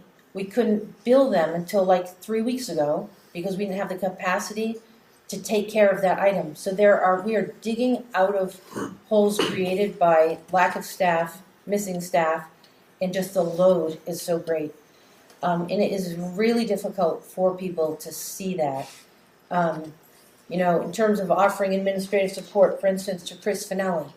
Chris Finelli has taken 2 days off now since July 1st, and he's probably worked half the weekends since July 1st. People don't see the amount of work people are doing. We need to add capacity so Chris's job is manageable and reasonable. So while in the central office we're talking about kind of survival, and let's just do something that feels humane for people, most of the world doesn't see that that's the place we are in the central office, and it's not going to be sustained unless we add some capacity.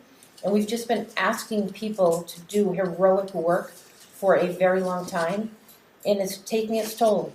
And ultimately, that's not good for anyone because people do depend on the central office to be able to order supplies they need for their classrooms, to get paid on time, to all of those things. But it is mainly and largely invisible, and people equate what's happening in the central office to what's happening with teaching staff. And, in my world, those two things have nothing to do with each other, and the central office has nothing to do with enrollment. I also think we've talked, and it may have been in some public meetings in the past that weren't necessarily tied to the budget presentation, but setting up our incoming superintendent for success and ensuring that there's a well-functioning business office but central office. So. Rick, did you have something? Yeah, I do. Thank you. And it might be a Jen question, but Maria, whoever wants to chime in on this, but hypothetical, work with me, please. Let's say we didn't have to eliminate, for budgetary reasons, the computer science program, the computer science teaching position, the science teaching position, and this third position, which, as I understand it, is now evolved from eliminating a librarian position to eliminating an English teacher position to now eliminating a hatchery program manager position. Say that those didn't have to be eliminated. Even with the reduction in enrollment, would the computer science program still have students wishing to access that class? So for next year, I Yeah. have course requests already, and there are students requesting computer science. Okay. So the science class, or science teacher, what was the class that person was teaching, or set of classes? Predominantly college prep biology. Okay. We have, and I'm not exact, those numbers, the science numbers, I actually haven't looked at. I just share them with the department heads. The English teachers they were highly motivated to share, so that's why I can share information around Lit Lab. I have looked at computer science because I'm talking with our applied academics teachers to try to see there are two predominant courses that have pretty strong interest. So I want to continue running them and trying to find individuals within the building that can develop that skill set. It is very different than coming in with a computer science degree. The person we currently have has been taking classes while teaching it. He's phenomenal. It's not an indication of the fact that we can't develop an individual's skills within the teaching realm. We currently have a person that we're doing that with. Biology I can't speak to be honest. I have not looked at those science numbers. I do not know what the impact is. What I'm projecting is that we will reduce forensic science and probably marine science and maybe a little bit of horticulture. Okay. And electives. So my question about, as you said with the computer science program, there is some interest there by students in taking that class or type of class. Yeah. Are there students who are interested in taking a class that would be eliminated by virtue of this science teacher being eliminated? I am projecting that. I don't have hard numbers to answer that, but just so you know, Rick, like in terms of the board's conversations, every year I don't run courses, even though I have course request numbers. I could have one teacher that teaches AP Human Geo, an entire teacher that teaches that. That's the level of interest. I have 2 classroom sets of textbooks. And it really does allow a student, just because they've requested that doesn't mean that there are not other options that could fulfill their interest level in the social studies department. So that is pretty typical at Camden Hills, that we try to use it as a guideline to the best of our ability, student interest. But at the end of the day, it isn't the only factor. There are other factors that we take in consideration. Take into consideration for what? How many sections that we run, which, what we have for teacher skill set, that's a common conversation. Right now we're looking at whether or not we should run, media literacy and social studies. So even though there are 11 kids that have requested it, it just isn't enough to run it. So those are the conversations we're having every year. Okay. And with respect to the teaching, I guess it was the English teaching position, because functionally that teacher is being at least partially removed from English teaching and moving into partially a hatchery program management, at least gap filler. If this wasn't happening, if there were just those 3 positions were retained, are you confident that they would still be working in teaching and serving, I guess, a manifest need identified by our students, that they're not sitting around, right? They're doing teaching work. Can I fill their schedule? Is that what you're asking? Would they be, yes, in providing an education or a valuable teaching service to our students that they've requested?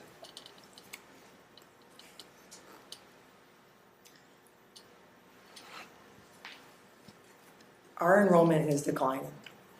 Our course requests indicate that. It is a reality for our district. I know these are hard conversations.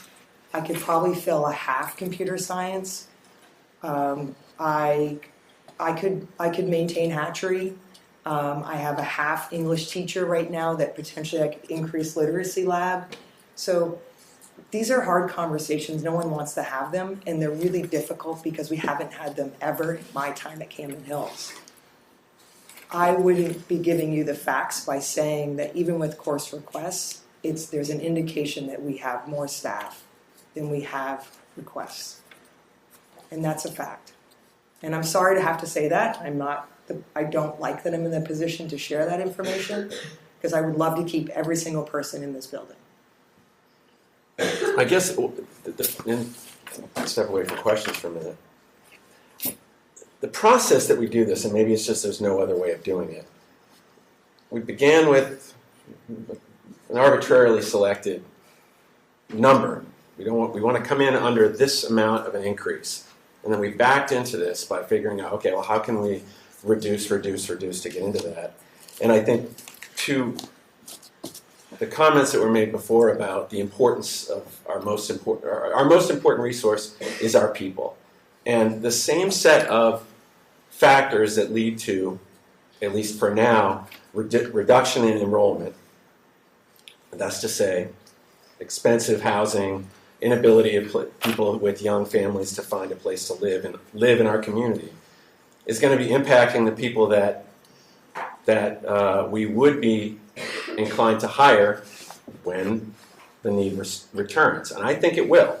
I think that while we are seeing a demonstrated reduction of enrollment at the K-8 level, year by year it's moving up, we're talking about making changes now based on, I think, kind of movable. That next year will be there is a reduction, but it's just as easy that we could, because we have so many different sources of enrollment, we could very easily fill that, in the short term at least, back at the high school. I'd hate to get rid of people who are then going to have to go find teaching jobs somewhere else. And they probably have a home now. They're going to sell it, but maybe they can't afford to come back and buy back in. And I'm wondering what we pay teachers, whether we're going to be getting teachers who can afford to move back into the community. So I guess I'm swayed by this concept of our people are our most important resource, and in tandem with that, if we lose them, we're not getting them back. And I think if there is a way for us to move away from these, this idea of we have to come in under this number, make a harder decision. Maybe we are going to ask for a higher level of taxes from our community base. I think we're ignoring that as a possibility, rather than shifting from the elimination of a librarian to an English teacher to a hatchery manager. And I think that we all should be cognizant that there is another option here. Rick, I want to say that when you say that we've got all these other sources of students, every source is also declining. So we can clearly see enrollment projections that indicate it is going to continue declining. And these other sources, St. George has been a great source for us. We have almost half the number coming into the freshman class than we've had in all the last 5 years probably. And so the numbers of kids coming from the other sources is also declining, because statewide, nationally, the number of people 0 to 18 years old has declined. In Maine, that number has declined. It's not as, and we face maybe more significant pressures because of housing in our area, but we're in the context of fewer people nationally and statewide in that age group. I don't think it's realistic to say that we think enrollment's going to increase. The only way that that's going to increase is if we believe that something's going to happen in the economy that is going to reduce home prices. I'm not sure anyone believes that the economy is getting better right now and that prices are going to go down. So I think that you can only look at it with prudence, saying we are on a decline with no indication that there's going to be a change to that trend that's happening right now. And quite honestly, I typically come to the board with a recommendation of where I think a decent target for us to be fiscally responsible is. And when I came to the board with that this year, it was because I knew we can tighten our belts a little bit because we have declining enrollment. That target, it's not as though I cut staff or I made cuts because there was a target.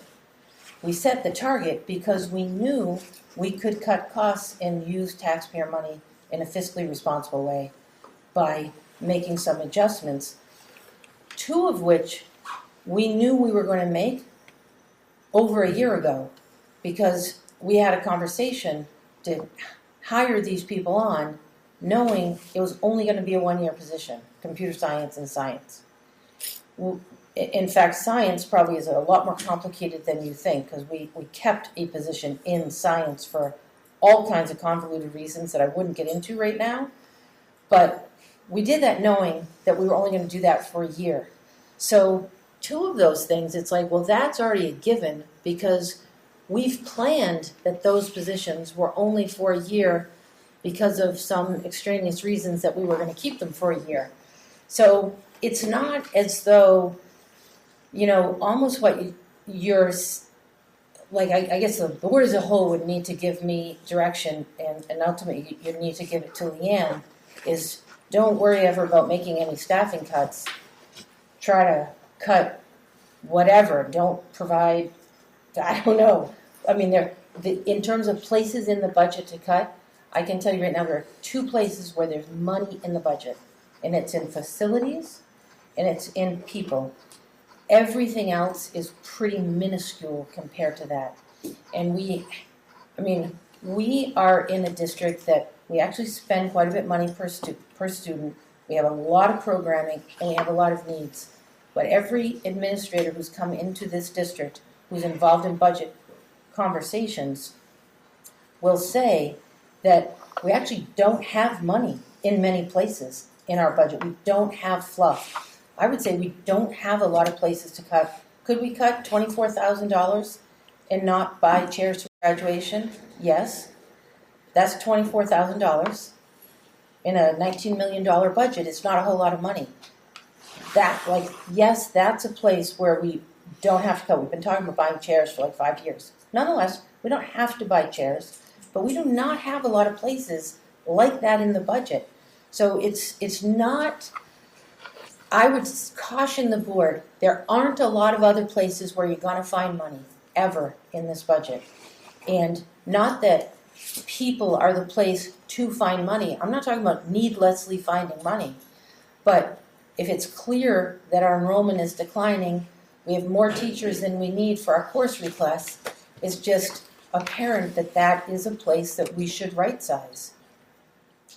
And there just aren't a lot of other places. And if, I think the board maybe is at this turning point, and it's going to continue happening, that if you don't want to cut staff, then I think you should stop talking about being fiscally responsible.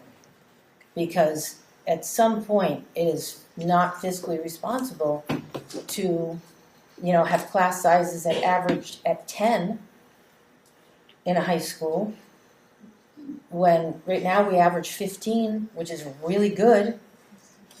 A lot of places in this country average 22 or 23 or 25. So we have really, even what we're scaling back to, most schools would kill to have what we have. It's pretty luxurious, even what we're left with. But I just, the board ultimately needs to own the budget and sort of figure out the approach that they want to take to it. We have, the approach that I have taken to the budget is to maintain great programming. We're maintaining small class sizes. We have lots of resources. We highly value our people. I'm not concerned that students won't have strong relationships with the people here. I know they will, but it's also trying to be fiscally responsible at the same time. We're using taxpayer money to fund our school, and I feel like we have to consider that in our equation. We have a lot of people who live in our towns who are on fixed incomes. Most people in these towns can't afford to leave because they could never buy into this town again. And we have a lot of people who are on fixed incomes. And I think it matters that we balance, and our balance is still very favorable to being excellent. Ethan, did you have something? No? Okay. No, I heard this. sorry. Yeah. Sorry. Does that have to be a question or can I just frame it as a You comment? can do whatever. Okay. Remember the board. So I just had a concern regarding the co-op approach to the hatchery, right? So first of all, students learn in different ways, and experiential learning is incredibly important. But I feel like a more neglected idea is experiential creativity. Students need room to explore their own ideas in a physical way and not just for an assignment. And I know plenty of people like that. They have projects, they have grandeur ideas, and are just looking for ways to execute it.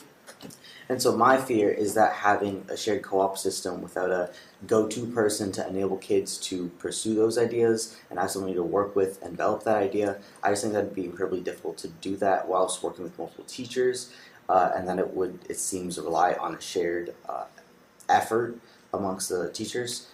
So I guess it is a question, how do we ensure that we're not just doing it for projects for students or classes to incorporate students, but to enable student-led projects?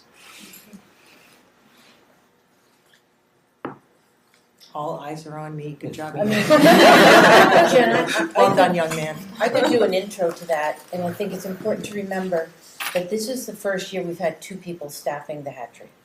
So in past years, we had 1 person who was staffing it, and we still have that consistent person in Elaine. So it's not as though we don't have a consistent person. We do. And so I think to address some of that is that a role that Elaine can play is being some of that consistent person. But I don't know if you have anything to add to that. I just want to honor the fact that there will be trade-offs. I don't want to pretend that where we're at right now and where we're at year 1 are going to look exactly the same. But what I'm confident with is with time that we will continue to develop the co-op model. I hope we're not judged on year 1. I think that would be really a sad benchmark for anyone. Kimber talked about learning a lot in the 6-month period of time. That will happen with the shared leadership model, but it'll take longer. So you're right. It's important for us to maintain the individual projects, which have happened simultaneously with grade level projects. And the purpose of the grade level projects is exposure. We want every 9th grader into that program so that they can see themselves in a different capacity, in a different way of learning. So that is still the vision. I do think it'll take time for us to get to full implementation of that. So I think your points are incredibly valid. So thank you. Thank you. I had seen Andy's hand, then Marcia's hand, and then Sarah's. Did you have something? I was just going to speak to the central office part of it. I've been on the board for a couple of years now, and ever since I've been on here, I've heard over and over how much the central offices have had turnover, and that one of the things that I've noticed is that Maria seems to be take on more and more. It seems like whenever there's a crack, she's the one plugging it with her finger. And we're about to have the person that's been doing this for 12 years not going to be there to keep the dam from breaking wide open. And so if we don't fill some roles in the central office, I just don't see it ending very well. Because also one of the things that came up when we're searching for someone is that how we can't expect them to take on every single thing that she does. Because not only was she for 12 years being the superintendent, a teacher here for however many decades before that. So that's just so much institutional knowledge and so many things that she's been taking on over and over and over again. And I guess one thing that I don't know Maria. I've never met her before being on this board, and one of the things that I've found the most impressive is just how much she does. It blows my mind. At one point for context, I was an EMT. I worked 24-hour shifts. I worked triple shifts. That's 3 days straight. And I did that for a couple of years. And that's what it looks like to me that she's been doing for 12 years. And if we have her leaving and then somebody coming in that has to learn the state of Maine and a school and everything else, I just think that's just that's too much to ask of anybody, and they're going to be here for a year and they're going to be out. And so I think just bringing somebody into the central office because it's been understaffed, and maybe we just, as a board, we need to work on our messaging and letting the community know that how we're bleeding a stone, with keeping things running, and maybe we need to communicate that better so that people in the community understand that. But I just don't know how to go if we don't add people before Leanne shows up. That's all. Thank you, Andy. Marcia? My question was largely answered, but I just have another brief comment. Is when you did the SAD budget presentation, you talked about the importance of having a healthy fund balance, how it affects our loan balances and our insurance rates. And I think that would be a good addition in this because the question was raised about why that would be important. Yeah, I actually jotted that down. Having a healthy fund balance is the difference between an individual family having zero money in the bank versus having like an emergency fund in the bank. So many people might live without having any money in the bank or just having no money and living paycheck to paycheck. And, plenty of people survive that way. It's not comfortable. People don't feel secure. As a public school, we're expected to be financially solvent and stable. And in order to be financially solvent and stable, it's important for us to have money in our undesignated fund balance and to have a healthy amount of money in our undesignated fund balance and our capital reserve. The undesignated fund balance is looked at like when we go out to get a loan for the siding and windows project. The companies that provide us a loan will look at the amount of money we have in our undesignated fund balance as an indication for how financially healthy we are. And if they feel like we are not that financially healthy and we're a high risk, we will pay a higher interest rate.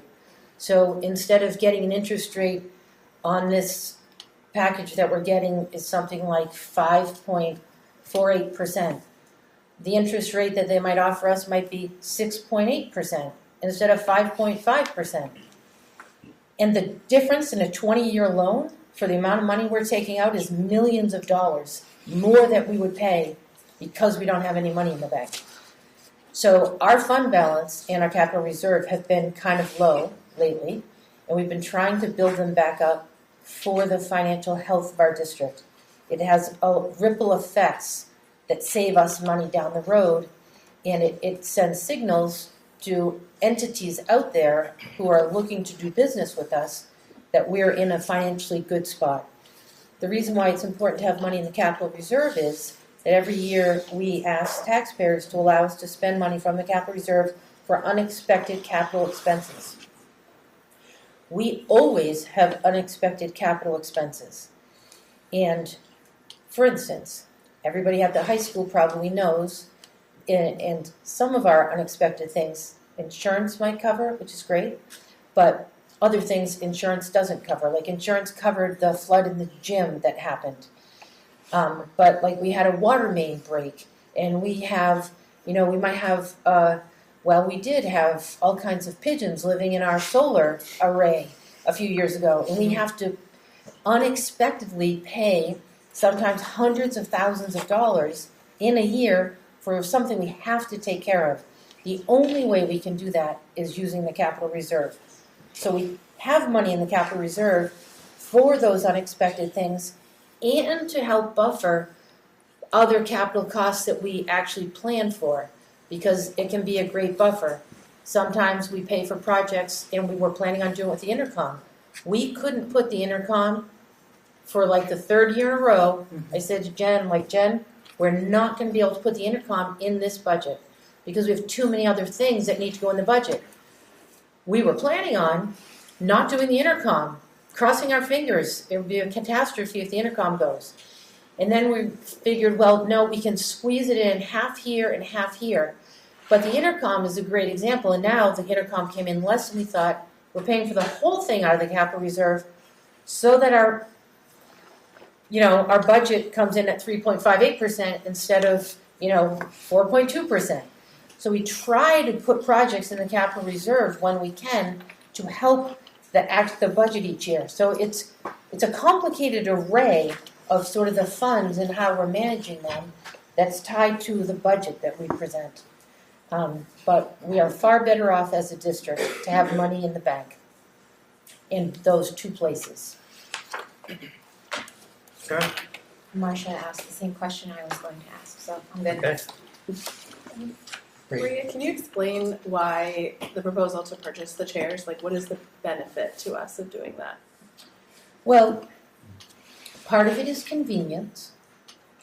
Right now, we borrow chairs from other districts to have graduation. So we own some chairs, but not enough for graduation.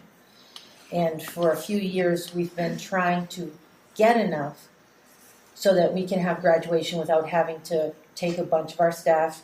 We need to truck chairs, and it's quite time consuming to do that.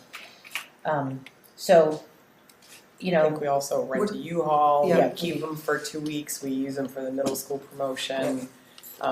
They stay in a U-Haul parked out back at the middle school for a couple weeks and If they're not purchased yeah. now, just to keep it in context, we don't have the same graduation date as the local districts, so we kind of all rotate, and it's set in stone, so we're always Friday.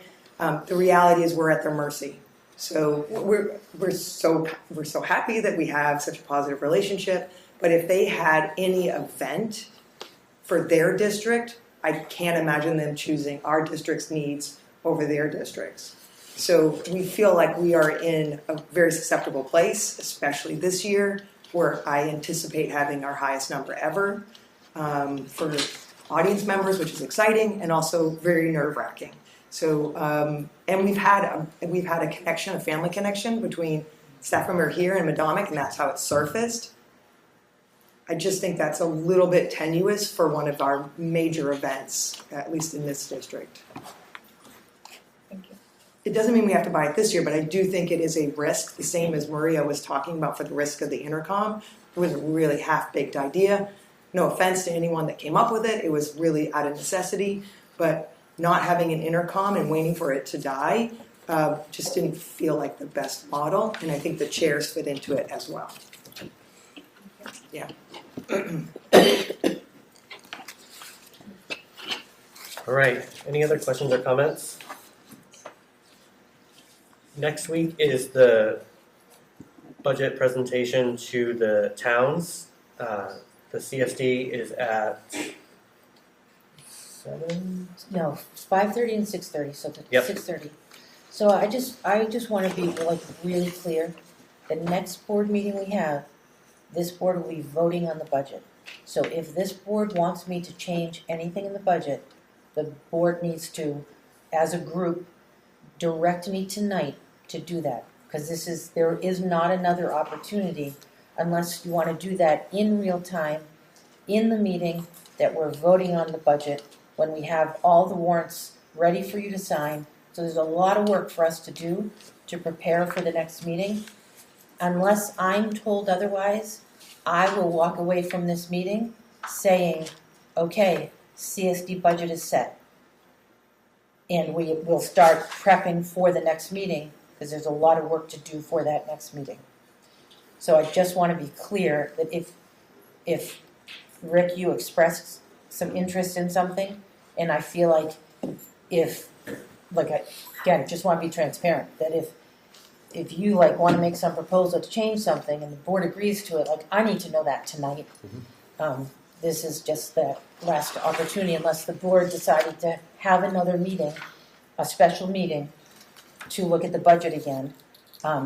This is the opportunity before we leave this discussion on this agenda item.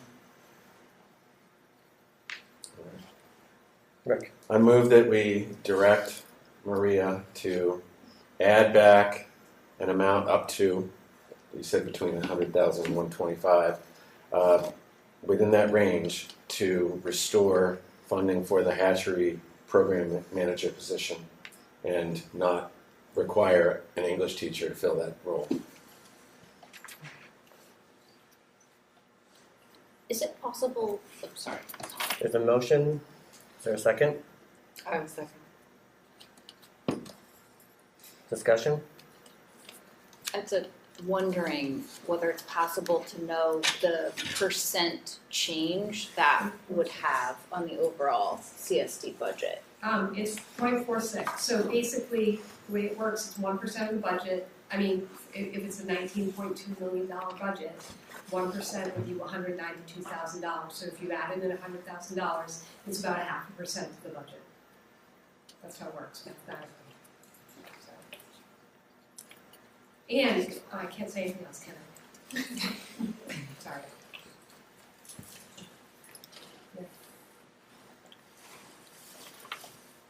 You were going to say something else, Cricket? No, so that's roughly accurate. So we would be, okay, so we're talking about 3.76 and we're saying adding 0.5%, so we'd be over 4. And then the taxpayer increase goes up commensurate. Yeah. Okay. The taxpayer increase might not go up as much because revenue is, amount of money in revenues is different than expenses. So it's not like the expense would be 0.5, probably affect taxpayers slightly differently. It would go up, but I don't know how much it would go up. It might go up more than 0.5. It would go up to 4.22%. The increase, the expense increase would go to 4.22%. I mean, I did this math like relatively quickly, but it would be, if possible, it would go to, what's that? Senior members, let's see, is it salary? Do you have that? Do you have a salary again? No, I'm going on $100,000. It is Yeah. So, and so my math looks like it would possibly go to a 5.9% increase in taxpayers, maybe. No, taxpayers completely different. No, I understand that, yeah. So the taxpayer increase would be instead of 5.49%, Maria. My math said that it would be a taxpayer increase of 5.9%. But that's because you added 0.5%. That's correct. I'm saying that's not how the taxpayer increase works. Okay, yeah, that's because what I it's didn't know. So, Chris may or may not be able to pull that number up. yeah, sorry about that. I didn't know how you were going to how much the taxpayer increase. I just knew that I just wanted to state that I remember when Danny Solomon left, he said his job should have really been 2 people doing his job. So that's what's sticking with me if we're looking to go to the co-op model. It makes me very nervous to hear that some of the people that would be in the co-op, it sounds like they don't want to be there. Understandably, they want to be in ELA. And I was curious about the split as well, ELA versus VPA, how that would work. And it's such a fantastic program, and I know it's hard to cut places. Maybe this buys us 1 more year to figure something else out for next year. The increases are 4.3 and 6.22% to taxpayers. So that's essentially the expense increase estimate, and then I'm not satisfied with the plan for filling this role, but I'm very hesitant to increase the budget. As a parent and as a former educator, I don't want to touch a thing. But when I'm scrolling through Facebook and I'm reading people's concerns about taxes, and I'm thinking about all 5 towns, and I'm thinking about, I just saw today Knox County budget may have a 15% increase for taxpayers. I think that the people not in this room would take us to task. And so it's almost a departure from what I personally want, but I'm thinking about the responsibility we have on that front. So I'm not in favor of losing this position, but I'm not in favor of increasing the budget. And because I don't have all the knowledge to move the levers around, I have to trust the administrators that they've thought that through, and that there are no other levers to pull. So that's where I'm at.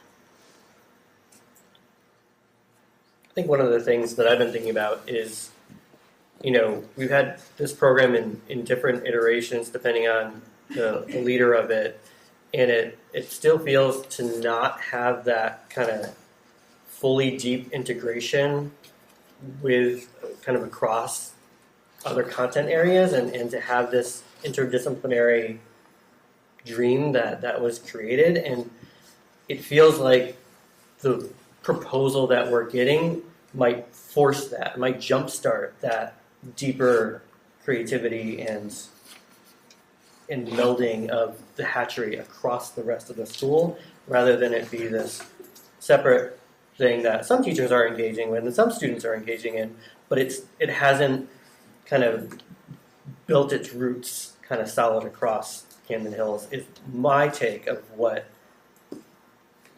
my experience, and I have been down there multiple times. You know, it is not a fact that board members cannot go down and see the factory.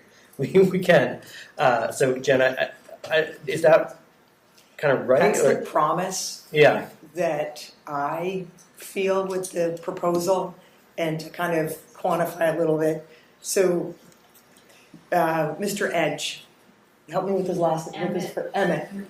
So Emmett was inspired as a ninth grader because we had full integration of that entire grade level, and he came back, got jazzed because he went to Haystack, and then started building guitars. And he went deep with his interest. So students are currently able to go very deep.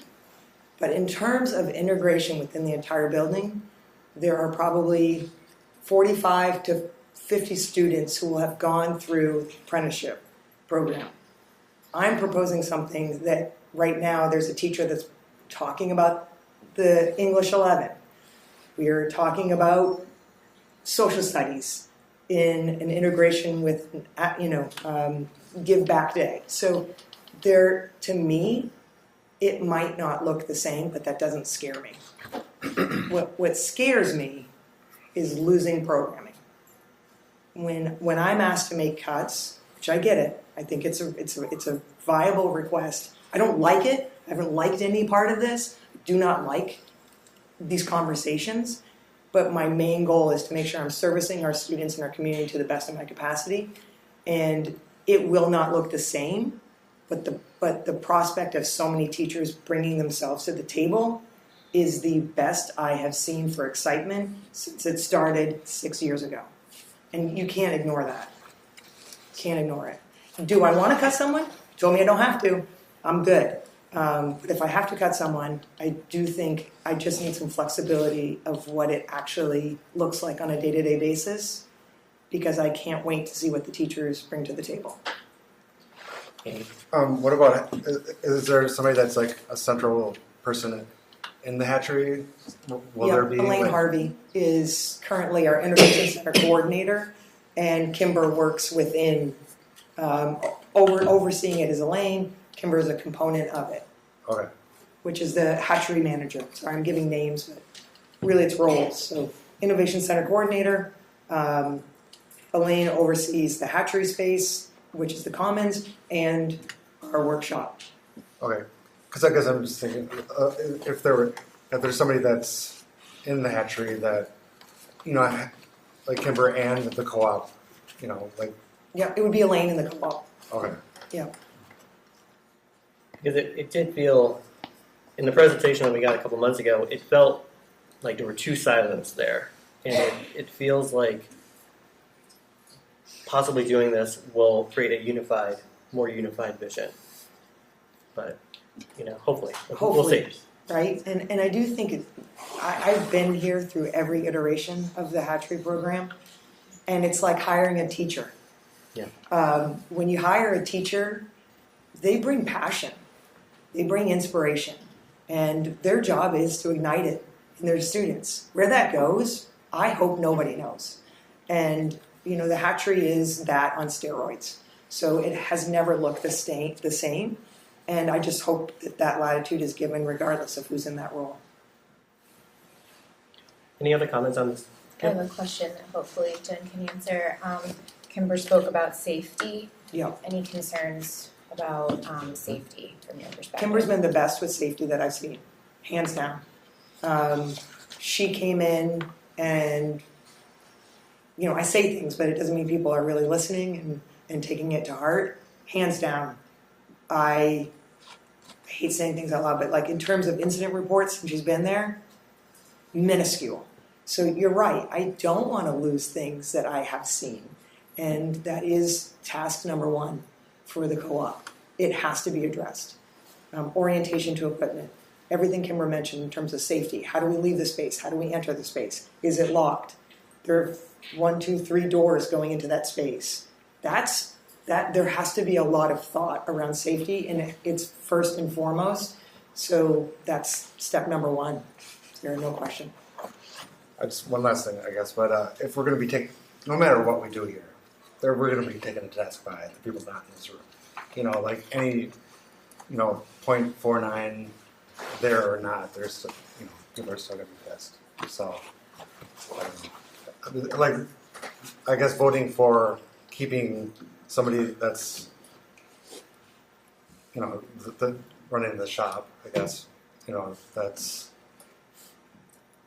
I don't know what else to say. But, You're right, Andy, but I do think people are paying attention to this very meeting.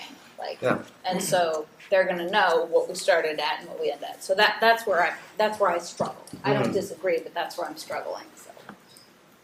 Just a question. As proposed, that's to say, eliminating the position, the manager position, as it's been filled, and have that an English teacher basically, or a visual. I'm sorry, the other programs. It's an assortment of departments. Yeah. Other folks, barring the chance that one of them happens to be an expert in power tools, next year, do you anticipate that our students would be able to use all the array of power tools that are down there for edge making guitars? Yeah, I mean, that's the plan. Yeah. The plan is what? That they have the capacity to use the tools that are in the existing space. Okay, but among the folks who would fill that position, is there somebody who has that capacity? Yeah, power tools are used outside of the hatchery. I just want to put that out there. I don't know if anyone is aware. And insured by our... They are used throughout the building. Our theater program, Bill sets. Our VPA program is constantly using power tools. It is not unique to that space, and it really shouldn't be seen that way. I have people in this building who have tremendous skills that use power tools. I just want to bring that to the context of this conversation. This is not like hiring someone who has never done this before. Now, granted, VPA, there are two individuals. One does actually use power tools and welding and things of that nature. Like, they're in that realm. The other person is theater, so you might not have thought of her. But they build sets. They're working with power tools. They're teaching kids how to do it safely. So I would never propose an idea where I didn't think that there were existing people with that skill set. I think the biggest drawback is what everyone has identified. I have never once had to come up with a safety protocol that I need 5 people to implement. I have never once had to do a safety orientation that 5 people had to implement. It was one person, and they just had to have a unanimous decision between themselves on how to facilitate that space. It is the biggest drawback of this plan, and it has to be what's addressed first and foremost. In terms of personnel, I mean, I've said it before and I'll say it again, I'm very blessed. There are individuals in this building that have capacity. Do I have 8 periods of it? Not right now. Hope I don't. But I have enough to move the idea forward, unless you tell me not to cut. That's the decision you have. Because I do think, out of all the options we've explored, for weeks, months, I can't tell you that there's a better option. Any other questions or comments on the motion? Okay. All of those in favor? Opposed?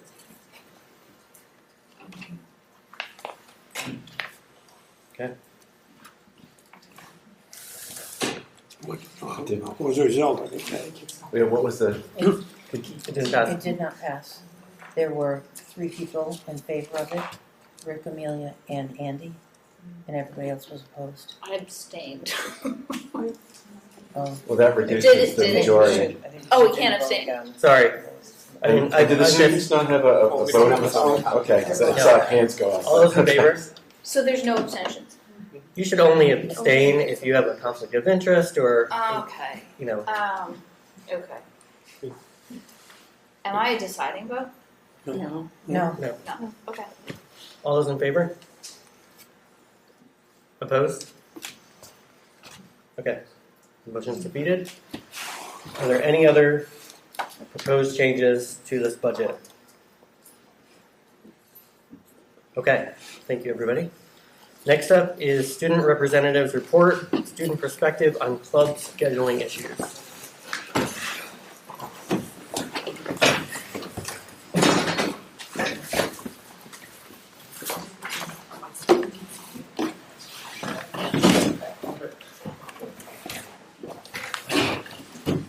So we wanted to bring to your attention the issue of when clubs should meet.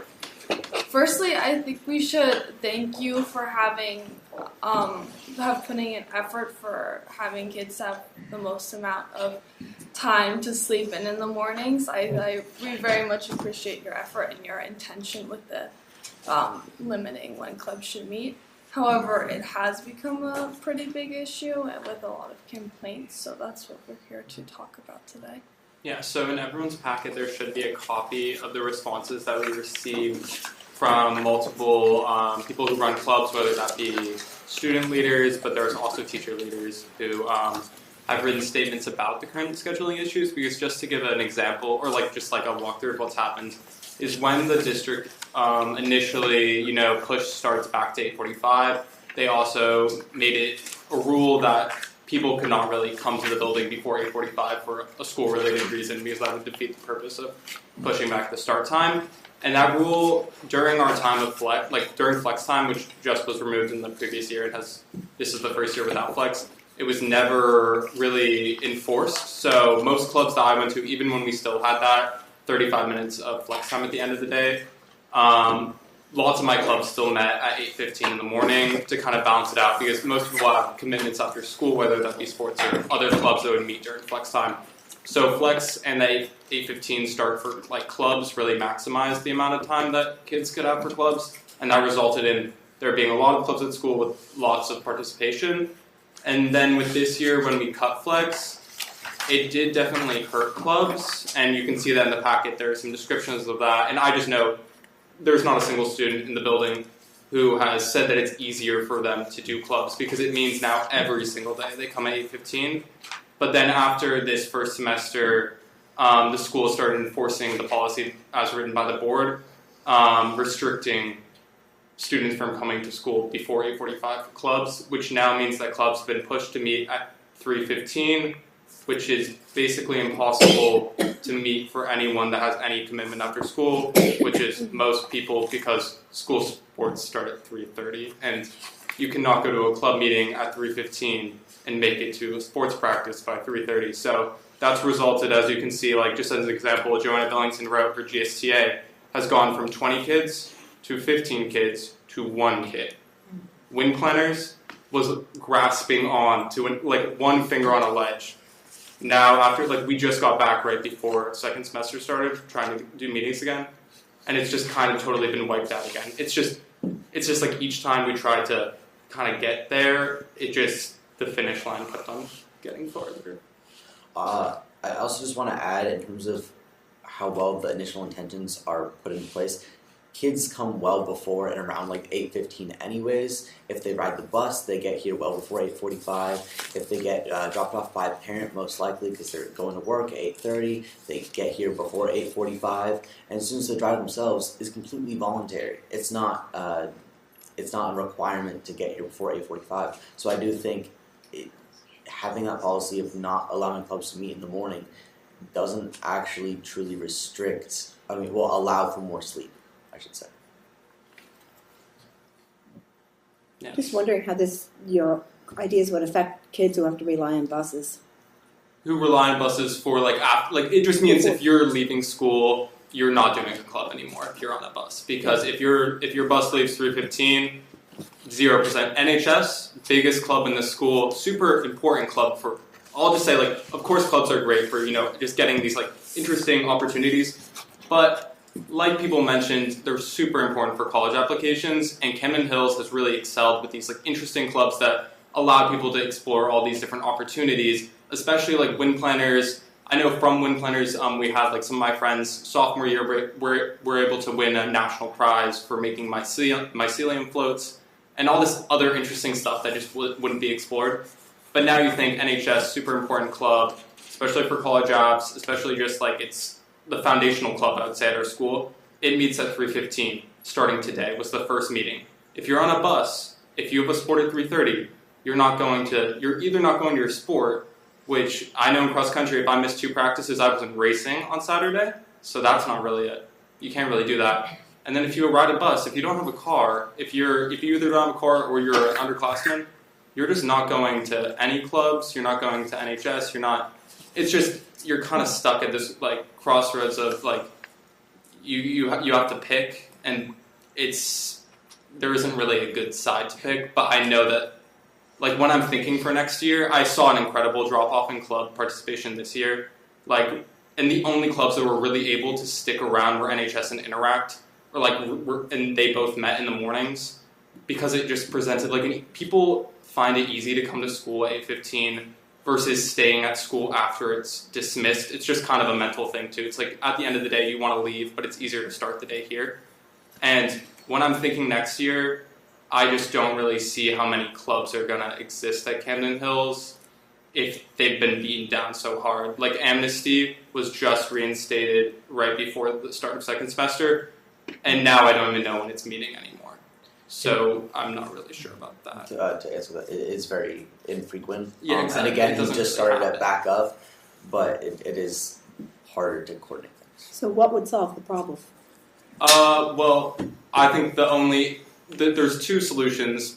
One, like the whole entire flex thing, which I don't really know. That's not something that the board controls. That's an administrative thing at Camden Hills. But flex, of course, allowed time for students to meet in clubs, and that's most of the times when clubs would meet. And it kind of just presented a time where, like, if you had an interesting idea for a club, you could do it and you could run it. If it didn't work out, it wasn't that big of a deal because you're still at school. You're not staying after school and you're not missing any other commitments.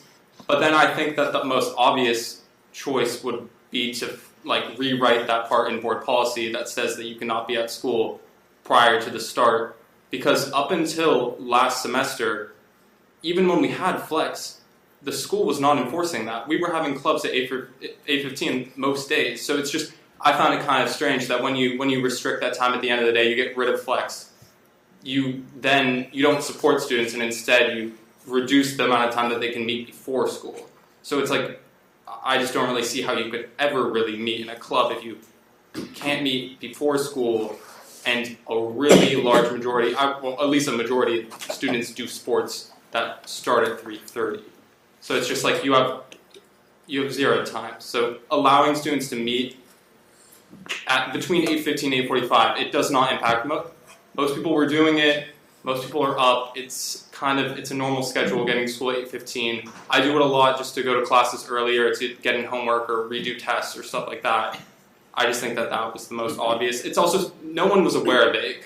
It took everyone by surprise a few weeks ago when it got sent around that we couldn't meet anymore, and it kind of just threw all these clubs that were just getting back in the role of it, like Wind Planners just having their first meetings back, and now it's just there really is no way for them to survive.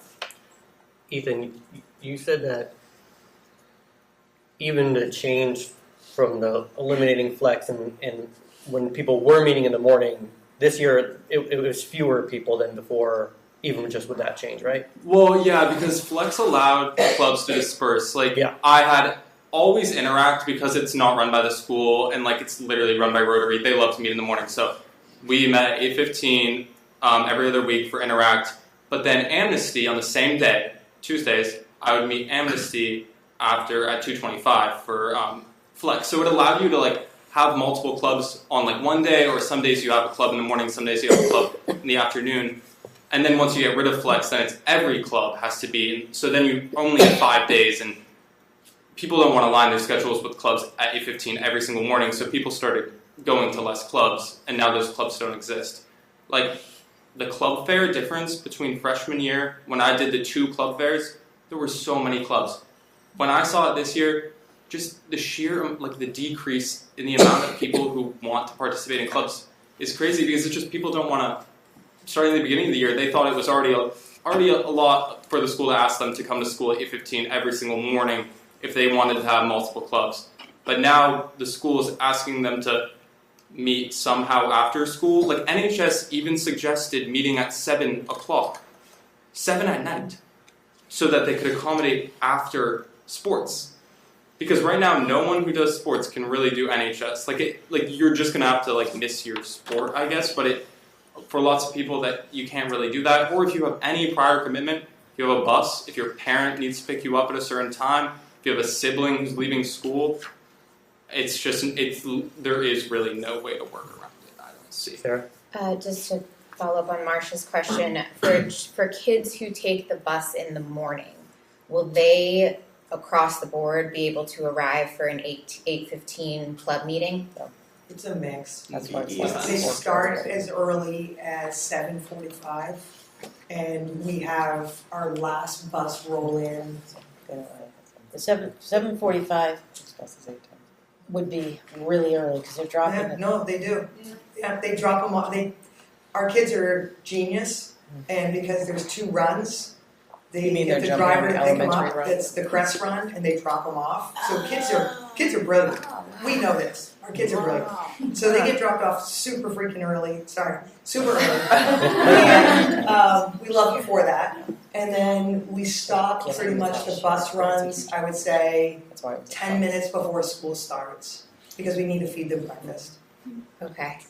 My concern, and I totally understand that you guys want to, have more time to meet and do all these wonderful things that you're doing, is would that be fair to students who do rely on the bus, who don't have their own transportation to get here? Would that mean that there's more opportunity for kids who do have their own transportation? Would those kids who rely on the bus to get here in the morning be at a disadvantage? They are for both, Sarah. Just in It fairness. doesn't work either way. That's the thing. You either say that you can meet at 8:15, and a certain amount of people get that opportunity, albeit some people on the bus who arrive past 8:15, yes, they won't be able to do that. Or you don't, or you keep the current policy, which allows no one to meet at 8:15, and no one gets to meet at clubs. So it's like you're kind of like you got to pick the better, or you reinstate flex, which allows unanimous participation. It's just more equitable. But at this point, you're kind of either choosing to allow how we always were running it with this 8:15 versus not running it, which is what we're doing right now, which means no club participation or extremely limited, because I don't know. I wasn't at NHS today, but I don't know how many people came. I know a lot of people did not come. And with a club that is the foundational club at Camden Hills. There's 100 members in NHS. Knowing that club found it hard to meet, I can't even imagine how other clubs with a way smaller base of students, like GSTA, that dropped from 20 to 1. Like there's just really like looking forward to next year. When you don't have club participation one year, no one's there to carry it on. And we already saw that with Flex. Like clubs were just getting like weaker. And I just like worry that really no clubs will be passed on, and then it will be the responsibility of teachers to try to initiate that, which is kind of just not what the school wants. Like it's supposed to be a student-led It's not the experience. spirit of a club. Yeah. I totally hear you. I just wonder, like, if there are any legal implications around, like unequal access. Unequal access to clubs. Like I said, if there are students out there who rely on the bus, can't get here on time, or can't get here for an 8:15 meeting, if that puts the more maybe financially advantaged kids in a better position. So I completely hear you. Like what you're saying basically is if we were able to move it to 8:15, maybe that solves the problem for 85% of kids, and that's better than no kids at all being able to be in clubs. But I do worry about, like, are we being fair to that 15%? Is there a legal obligation we have there? I don't know the answer. I'm not a lawyer. But it's something that comes up in my brain. Do we provide a late bus? So it fits in. Can I sit with you guys? Yeah.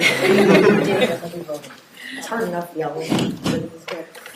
It fits into extracurriculars. So if you think of sports and clubs, it's outside anyway of the school day. There's no doubt that this surface, and honestly, I can tell you, I didn't know how many kids met in the morning because most of them met during flex. So this became more of a prevalent shift to morning club meetings when Flex was gone. And then it surfaced that we weren't fulfilling the expectations of the board, hence why implementation shifted. I was not aware. It wasn't that I was choosing not to implement it. I just wasn't aware. It wasn't happening at a high frequency. Happened at a high frequency, and I was asked to address it. So I just want to put that in context. Okay. By the board? By Maria. Okay, okay.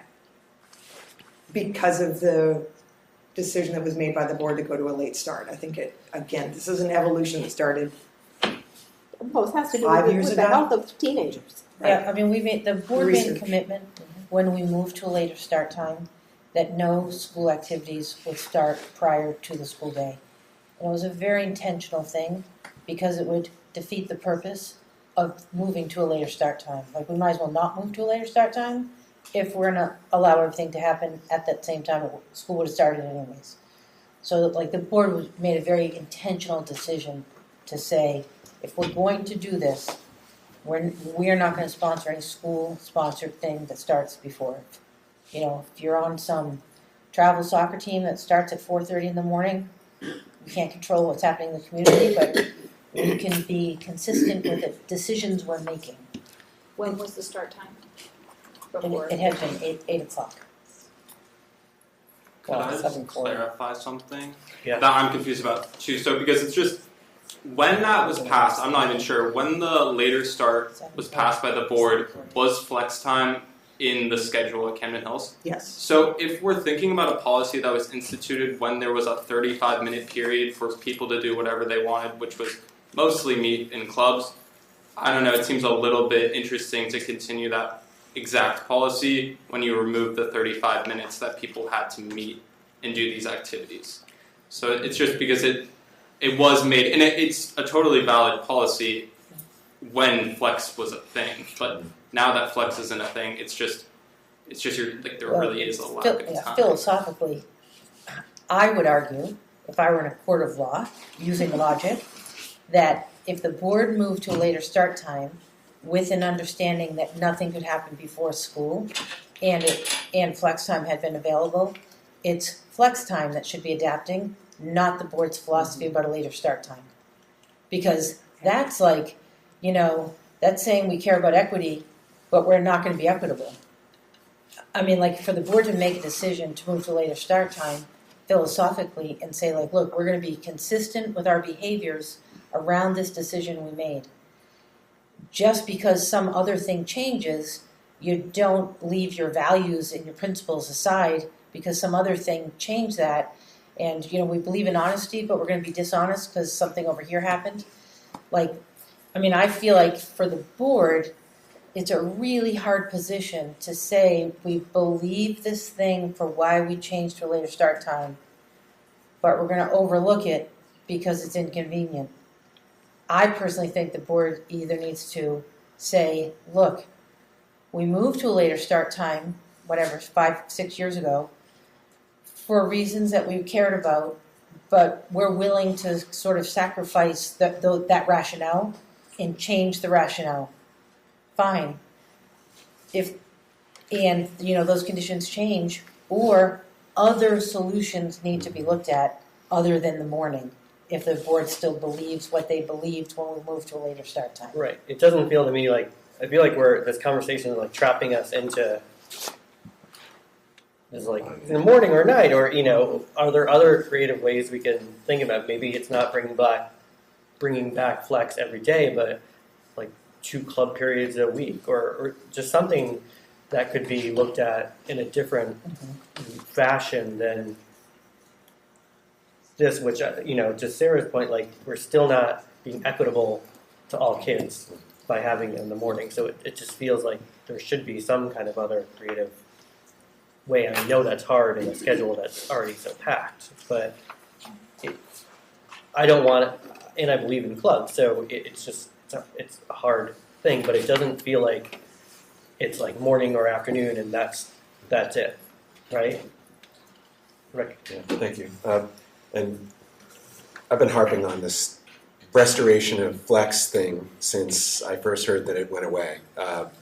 One of the rationales I heard for getting rid of it was that when not every student was using it the way it was intended, and correct me if I miss or overstate any of this, but if it was when it was the end of the day, students who would just use that as a chance to go home early. But nevertheless, there were students who didn't do that, who were using it properly. I think this was a board decision, and I don't know that it, other than expressing our thoughts on this, what our role ought to be in it. But I think that there is we ought to be revisiting this flex concept, maybe just putting other parameters in place to basically, say that you can't just leave. That there had something more like an advisory, so that if students aren't accessing it for clubs or some other purpose like we're talking about here, they're using it as a study hall, or I don't know, I'm just spitballing now, but like basically attack the concern that led you to eliminate the program rather than just forget Flex in its entirety.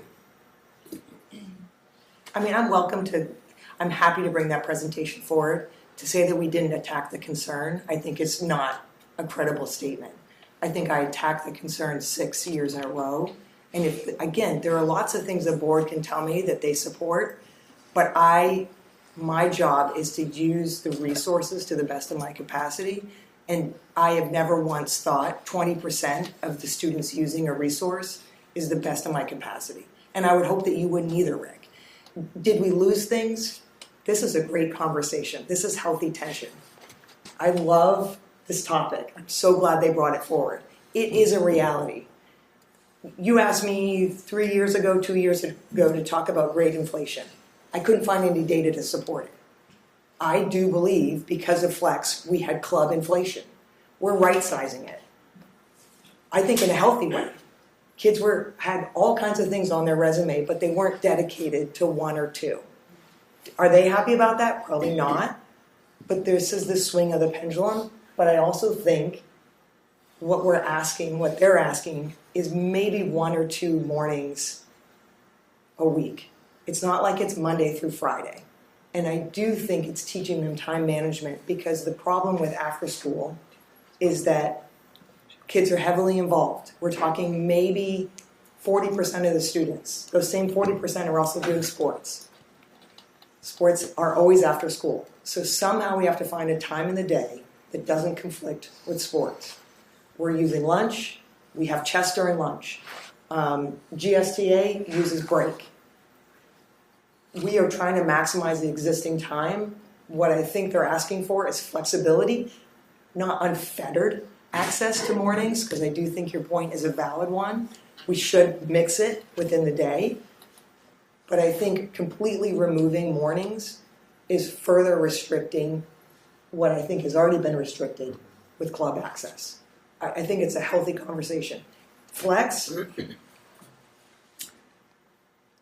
I think the numbers can support that it's worth doing this for clubs. Now, with that, you have to acknowledge the premise that a lot of the students who would have been accessing it if they had to remain on campus didn't. They left, right? Well, juniors yes. That was the issue. They left, which is not what you want me to be doing with the taxpayer money. Allowing them to leave? When I could take 35 minutes times 4 days a week times 40 weeks. I'm okay with you using the taxpayer money for Flex. Okay, What are the downsides of what you're saying is like, give me 2 mornings a week? What if I said, give me 2 days a week of Flex? Why is that a worse option than the mornings? I think we're still having a conversation about the number of students using it, Maria. That's my concern. Because more kids are going to go in the morning than will go during Flex? Definitely. I have an entire school at Flex that I have to worry about. If I allow 20 kids to come in a morning, I can manage that. And it doesn't disrupt any other part of school function. I think if I'm talking about 740 students and really it's only, let's say I even have every single club meeting, you're still only talking about maybe 200 kids tops. That participate in clubs? Maybe. I don't know how you do it on one day and still have 200 kids because they do lots of things. Yeah. So it's just management and reducing unnecessary chaos during the school. And if you give me a morning, 2 mornings, I can manage that. And they're already right now not choosing 10 different clubs. They're probably now only involved in 3. That's a reality. I agree. Flux has done that. I will completely own that piece. Cricket with first and then Marcia. I was not on the board when the start time change was made, but unless I'm missing something, we're not proposing returning to the original start time. We're talking about 8:15, which was not the original start time, right? Is that correct? Clubs starting at 8:15. Right. No, I'm just saying, when was the original start time? It was So where 7:40 Chris in is the morning. now. Okay, We so want to drop your 7:40, kids right, at so we're not talking about That's going back to 7:40 as a time when students would be on campus, we're talking about 8:15. So, to me, I don't think that undercuts the principle of having high school students start late to get more sleep, in my mind. And I'm very concerned about the fact that they effectively have no time to meet because of sports, or I think it's mostly sports is my guess is the conflict. The after-school conflict. And I'm assuming the concurrence of kids in clubs and kids in sports is pretty significant. When I was in high school, there was a time after school before sports, but I don't think the board can say that we are honoring all of the needs of students if we are sort of dogged about you can't be in school before 8:45, because then it would be interesting over the next 3 years if we didn't change a thing. What would club participation be like? How would that affect college acceptances? I think there are very real concerns about the excellence and health of the school. So the extent, I don't know how this is done technically, but I would be in favor of amending our policy to allow clubs to meet, 2 days, 3 days a week at 8:15. Marcia. I think the weakness with that is that the kids from Hope, Appleton, and Lincolnville can't jump on an earlier bus, and they very likely can't get here to participate in that. But my understanding is, how would that be handled after school? Same question. What's the difference for Well, we their did offer a late bus, and there was no ridership, so we stopped offering it. For the second time, we did that earlier. So why do we assume, if kids didn't need a late bus, why do we assume they'd need an early bus? I'm just playing it out. I would say cricket. I haven't heard anybody recommend that clubs meet after school. So I think it's a moot point to even ask about a late bus, because I don't think the conversation seems to be revolving around having clubs be after school. It was at Flux, and they were home on the buses. Becky Ford. Kind of going from what Sarah and Marcia were both kind of getting at, are there times when other clubs meet during the day, or is it only in the morning and that's it? I'm thinking about the kids from Hope, Appleton, Lincolnville who can't get in and effectively wouldn't be able to participate in the morning clubs. There are clubs that meet during the day. Okay, so they would still have access to different clubs. Can I add on to that? Yeah.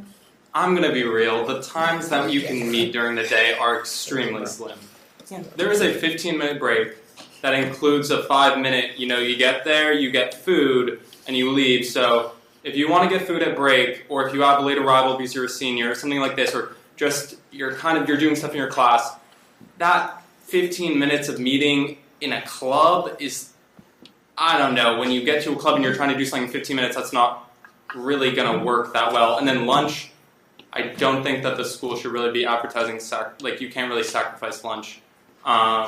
Chess meets at lunch because it's a man who comes and plays chess with students, so it's not really that crazy. But if you're like Amnesty meet and you're making this poster about this genocide somewhere during lunch period, that's really not going to work that well. So though there's this 15-minute period, that is not a period when people can meet for clubs at Camden Hills in any way, shape, or form.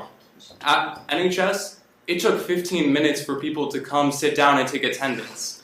Okay. It's really not going to And I can look at, to be honest, when I say the parameters of the bus, the first bus that drops off and the last, I can specifically look at Hope, Appleton, Lincolnville, and share times. The majority of them get here by 8:15.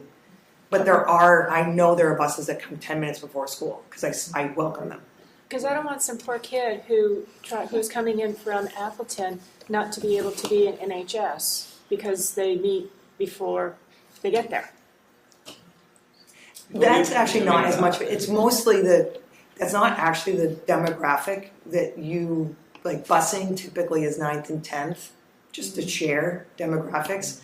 So it typically NHS isn't the target audience that we're worried about busing. However, super valid point, and I can find out when house schools get there. Thank you. I do think it's close to 8:15, but I can get hard numbers for that. And so what we're proposing, or what I'm hearing, is maybe do it 2 or 3 mornings a week. I would just say that the idea of riding an early bus, like getting on the Crest and the Crest bus, sounds great. But like, if you want to do that on my kids' route, that would be 6:30 in the morning that you're getting on the bus at my kids' stop if you live where they live.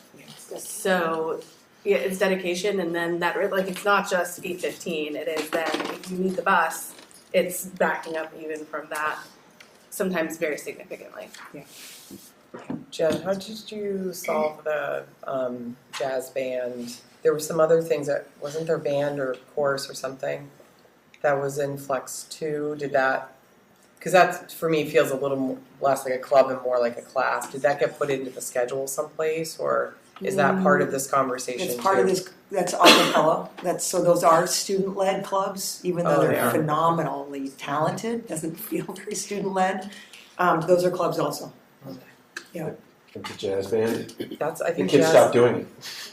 They would just go practice with the concert band and then show up at performance. We do have a plan for next year for jazz band, and you're right. We have shifted things, but we also had declining enrollment in a certain area, so we took advantage of the fact that jazz band's growing. So will that be in the schedule? Yes, it's in the schedule next year. Yeah. Jen, what would you do? I mean, like, we're hearing flex time was a problem, but I'm hearing you don't want to reinstate it. I'm hearing votes against the morning. I mean, how would you, one, do you think it's a problem, and two, how would you solve it from an administrator capacity?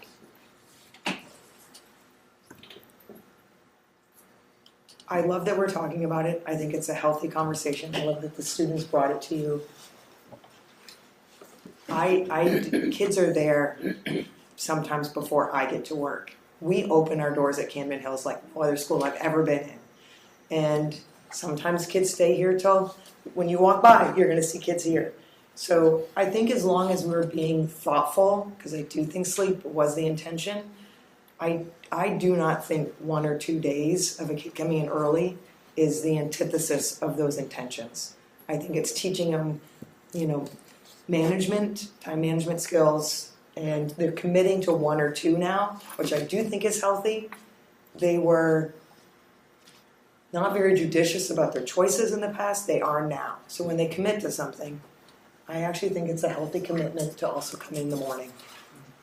I would also just like to add that, since I've been here, freshman to senior year, I had 2 clubs that met every single morning at 8:15, and it was Interact and NHS up until 2 weeks ago. So when we're talking about this, we're not talking about this 8:15 idea like it's something new that we would have to implement, like a new time to ride the bus or something like this. This is something that we've been doing as a school, and of course we haven't been following board policy, which we just figured out, but it is something that we have been doing for at least 4 years, because NHS until today met at 8:15 in the morning, and it worked out. I know that there is an issue of equity with people who are not arriving on the buses, but unless, it's just something that it didn't really seem to cause that large of an issue. Like Jen was saying, that 9th and 10th graders are the largest demographic for bus riders, and you only have 1 meeting as a sophomore in NHS, and then the rest of the people are junior and seniors. So there were no major issues with the 8:15 for NHS and Interact up until this point. It was just right now that it came to the attention of the administration and Maria that we were breaking board policy, that it was changed. It didn't come from an issue where people felt like they were being deprived of something that they were promised. Marcia? I just think because the scheduling is really not something the board decides, I'd like to ask them to come back next month with a proposal for us. And it could be that 2 mornings a week we change our policy, but I'd like to know who's coming on that bus 10 minutes before school starts. Yeah. I mean, the total impact that that's going to That's have. fair. And just Yeah. come back to us with a proposal because we're just going in circles at Yeah, this point. I mean, yeah, theoretically, I'm good with 2 days, but I think we just need to ensure it's equitable. Yeah.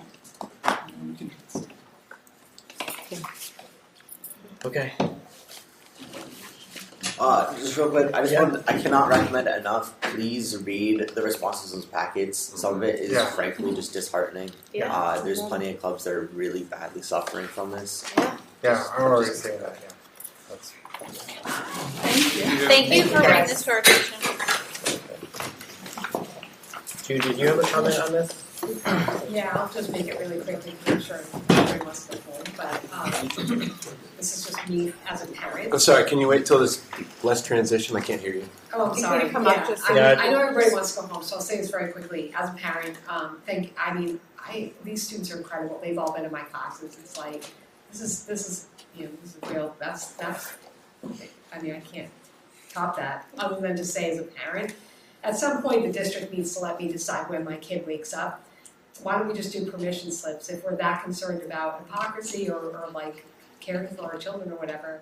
I think that I really appreciate the district making a decision for my daughter not to have to come to school till 8:45, but at some point I need the discretion as a parent to be able to decide whether or not she gets up and comes to a meeting at 8:15. And I think the other thing as a parent is that we don't live in Camden Rockport, and if my daughter had to be here by 8:15 for a meeting, and I realize I'm not a demographic that is, I'm not low SES, I get that, but I feel like it's kind of crappy to say that an Appleton or a Lincolnville or a Hope parent would get their kid here by 8:15 if their kid wanted to be here because they probably would. I bristle at that. Those families really care about their kids. They're going to get their kids here. And so let's give the parents a little bit more credit than that to make a decision about how much their kids sleep and how much they care about their kids enough to get them to a meeting that is really, really important. So I'd just like to say, I think momentum matters, and if these start dropping off, if we wait for a whole month to give them an opportunity to get together, it might be done by that point. And so I think, can we maybe you can make a motion. Yeah, I make a motion to allow for 3 days a week for they can come at 8:15 and start a club, and then we will revisit in a month. The motion. Second. I don't understand the motion. 3 days a week starting now. Yeah. So that over the next month, until we can review the information further, allow these clubs to start meeting at 8:15 so they don't totally die off. I'll second it. Discussion? I'll just add on something to just make sure that the board understands. When you say 3 days a week, that might seem like, okay, this is 3 days where people are coming in. I'm in 3 clubs, and that's like a lot at Camden Hills. They all meet bi-weekly. So that would mean 1 week 1, the next week 2. So it's like, and for lots of kids, let's just say they're in NHS because that's like the only club that they want to be in. That means every other week they would meet 1 day a week. It's really not an immense change to their sleep schedule. Also, these kids are waking up before 8:15 and they're getting to school right now at 8:15. So it's like, if you're talking about me who's in 3 clubs, it just means 1 week I'm there 1 day, the next week I'm there 2 days early, which I'm already currently doing. So it's like, just for people to understand.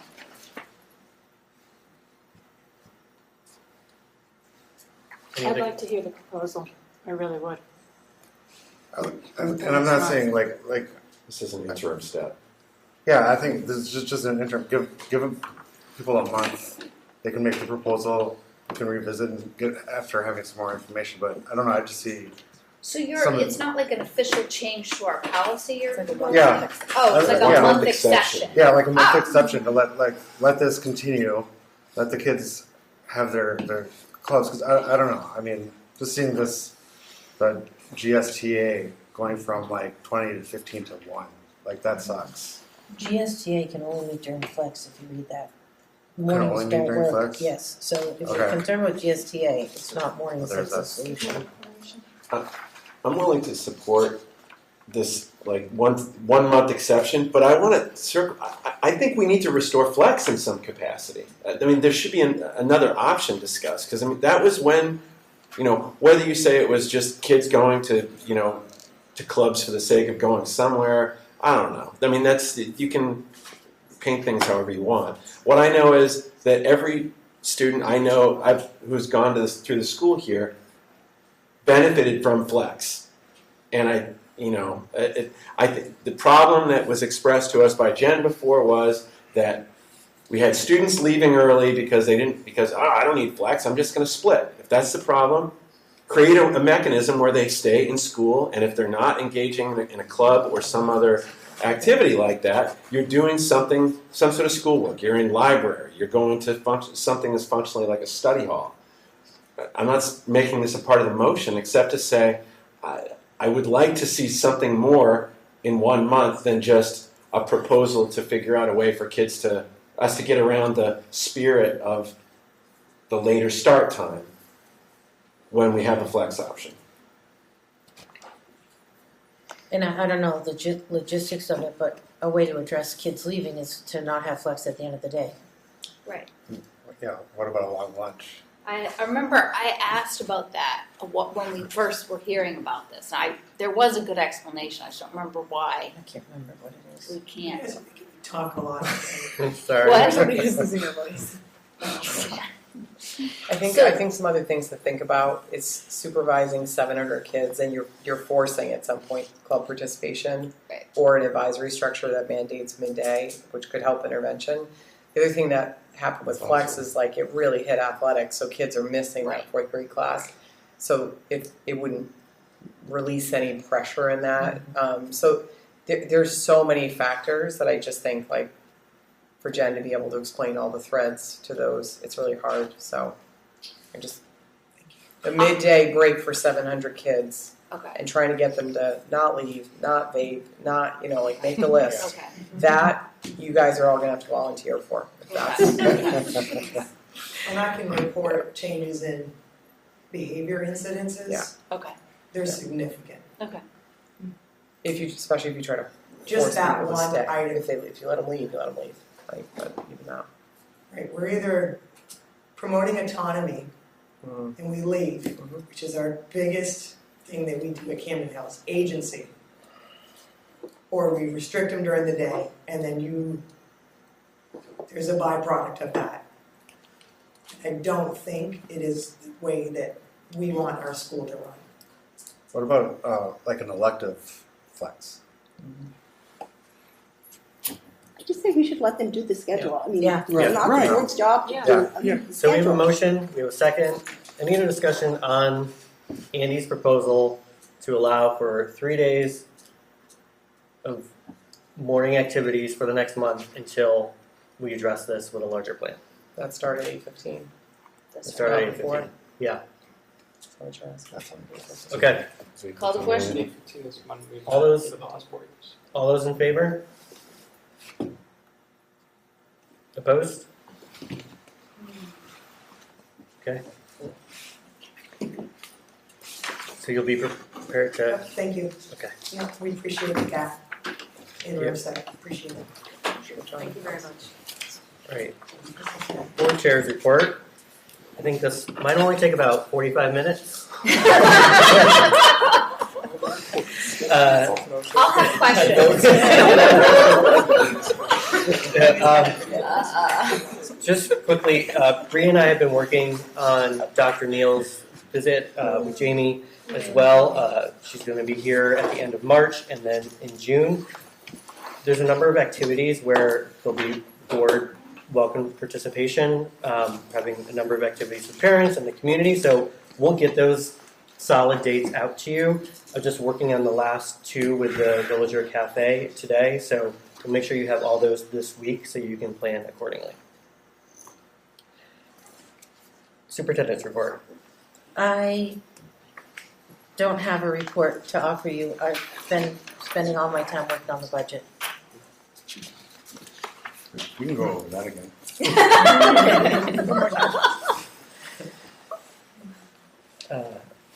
Administrative reports, Jamie Stone, our Assistant Superintendent. My report's in the packet. I'm happy to answer questions if you have them. I'll just say anything. Hearing none, thank you for the report. Jess Yates, Special Education Director.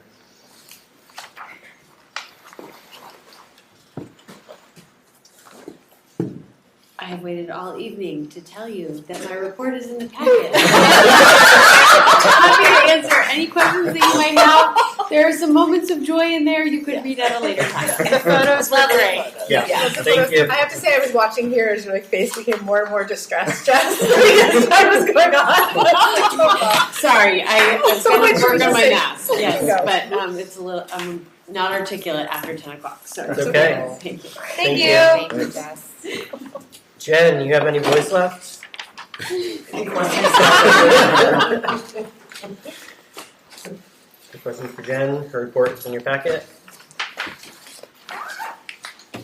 Okay. Standing committee reports. Joint curriculum meets March 20th. Finance met February 4th. Minutes attached. Meets before the school board meeting tonight. Thank you. Alrighty. Year to date, our target is based on 18 of 26 payrolls through February 28th. We are targeted to spend 69.2% of our budget with the actual of 62.5%. And fiscal year, the same period of time a year ago, 62.8% of our budget. We did talk about budget updates, but you saw them all in the presentation. And I don't think anybody needs to hear Maria do it again. Thank you. Joint policy meets March 9th. Joint facilities meets March 16th. Joint personnel meets March 25th. Board advisory committee reports, Midcoast School of Technology. Amelia. Your minutes are in the packet, and then this Osprey Nest, their reservations open on March 16th. If we want to try and go as a board, we should look at some dates. Great. And I know that February was CTE month, and I know MCST had a table in the Rotunda Capitol building for a week. I just happened to be there and saw them, and one of our students here tonight was actually there at the table and got to meet him. So Yeah, they had a great time there. Excellent. Okay. Can the joint curriculum committee meeting is incorrect. The date, It's on the sorry. 19th, that's right. It's April Yeah. 13th and May 5th. And those invites have been sent out to people. The 19th, right? I'm sorry? 19th? It's April 13th and May 5th for joint curriculum. Okay. I had to, somebody was on 19th. Okay. Okay, future agenda items, you see them, we'll look forward to them, and we will adjourn. Thank you, everybody.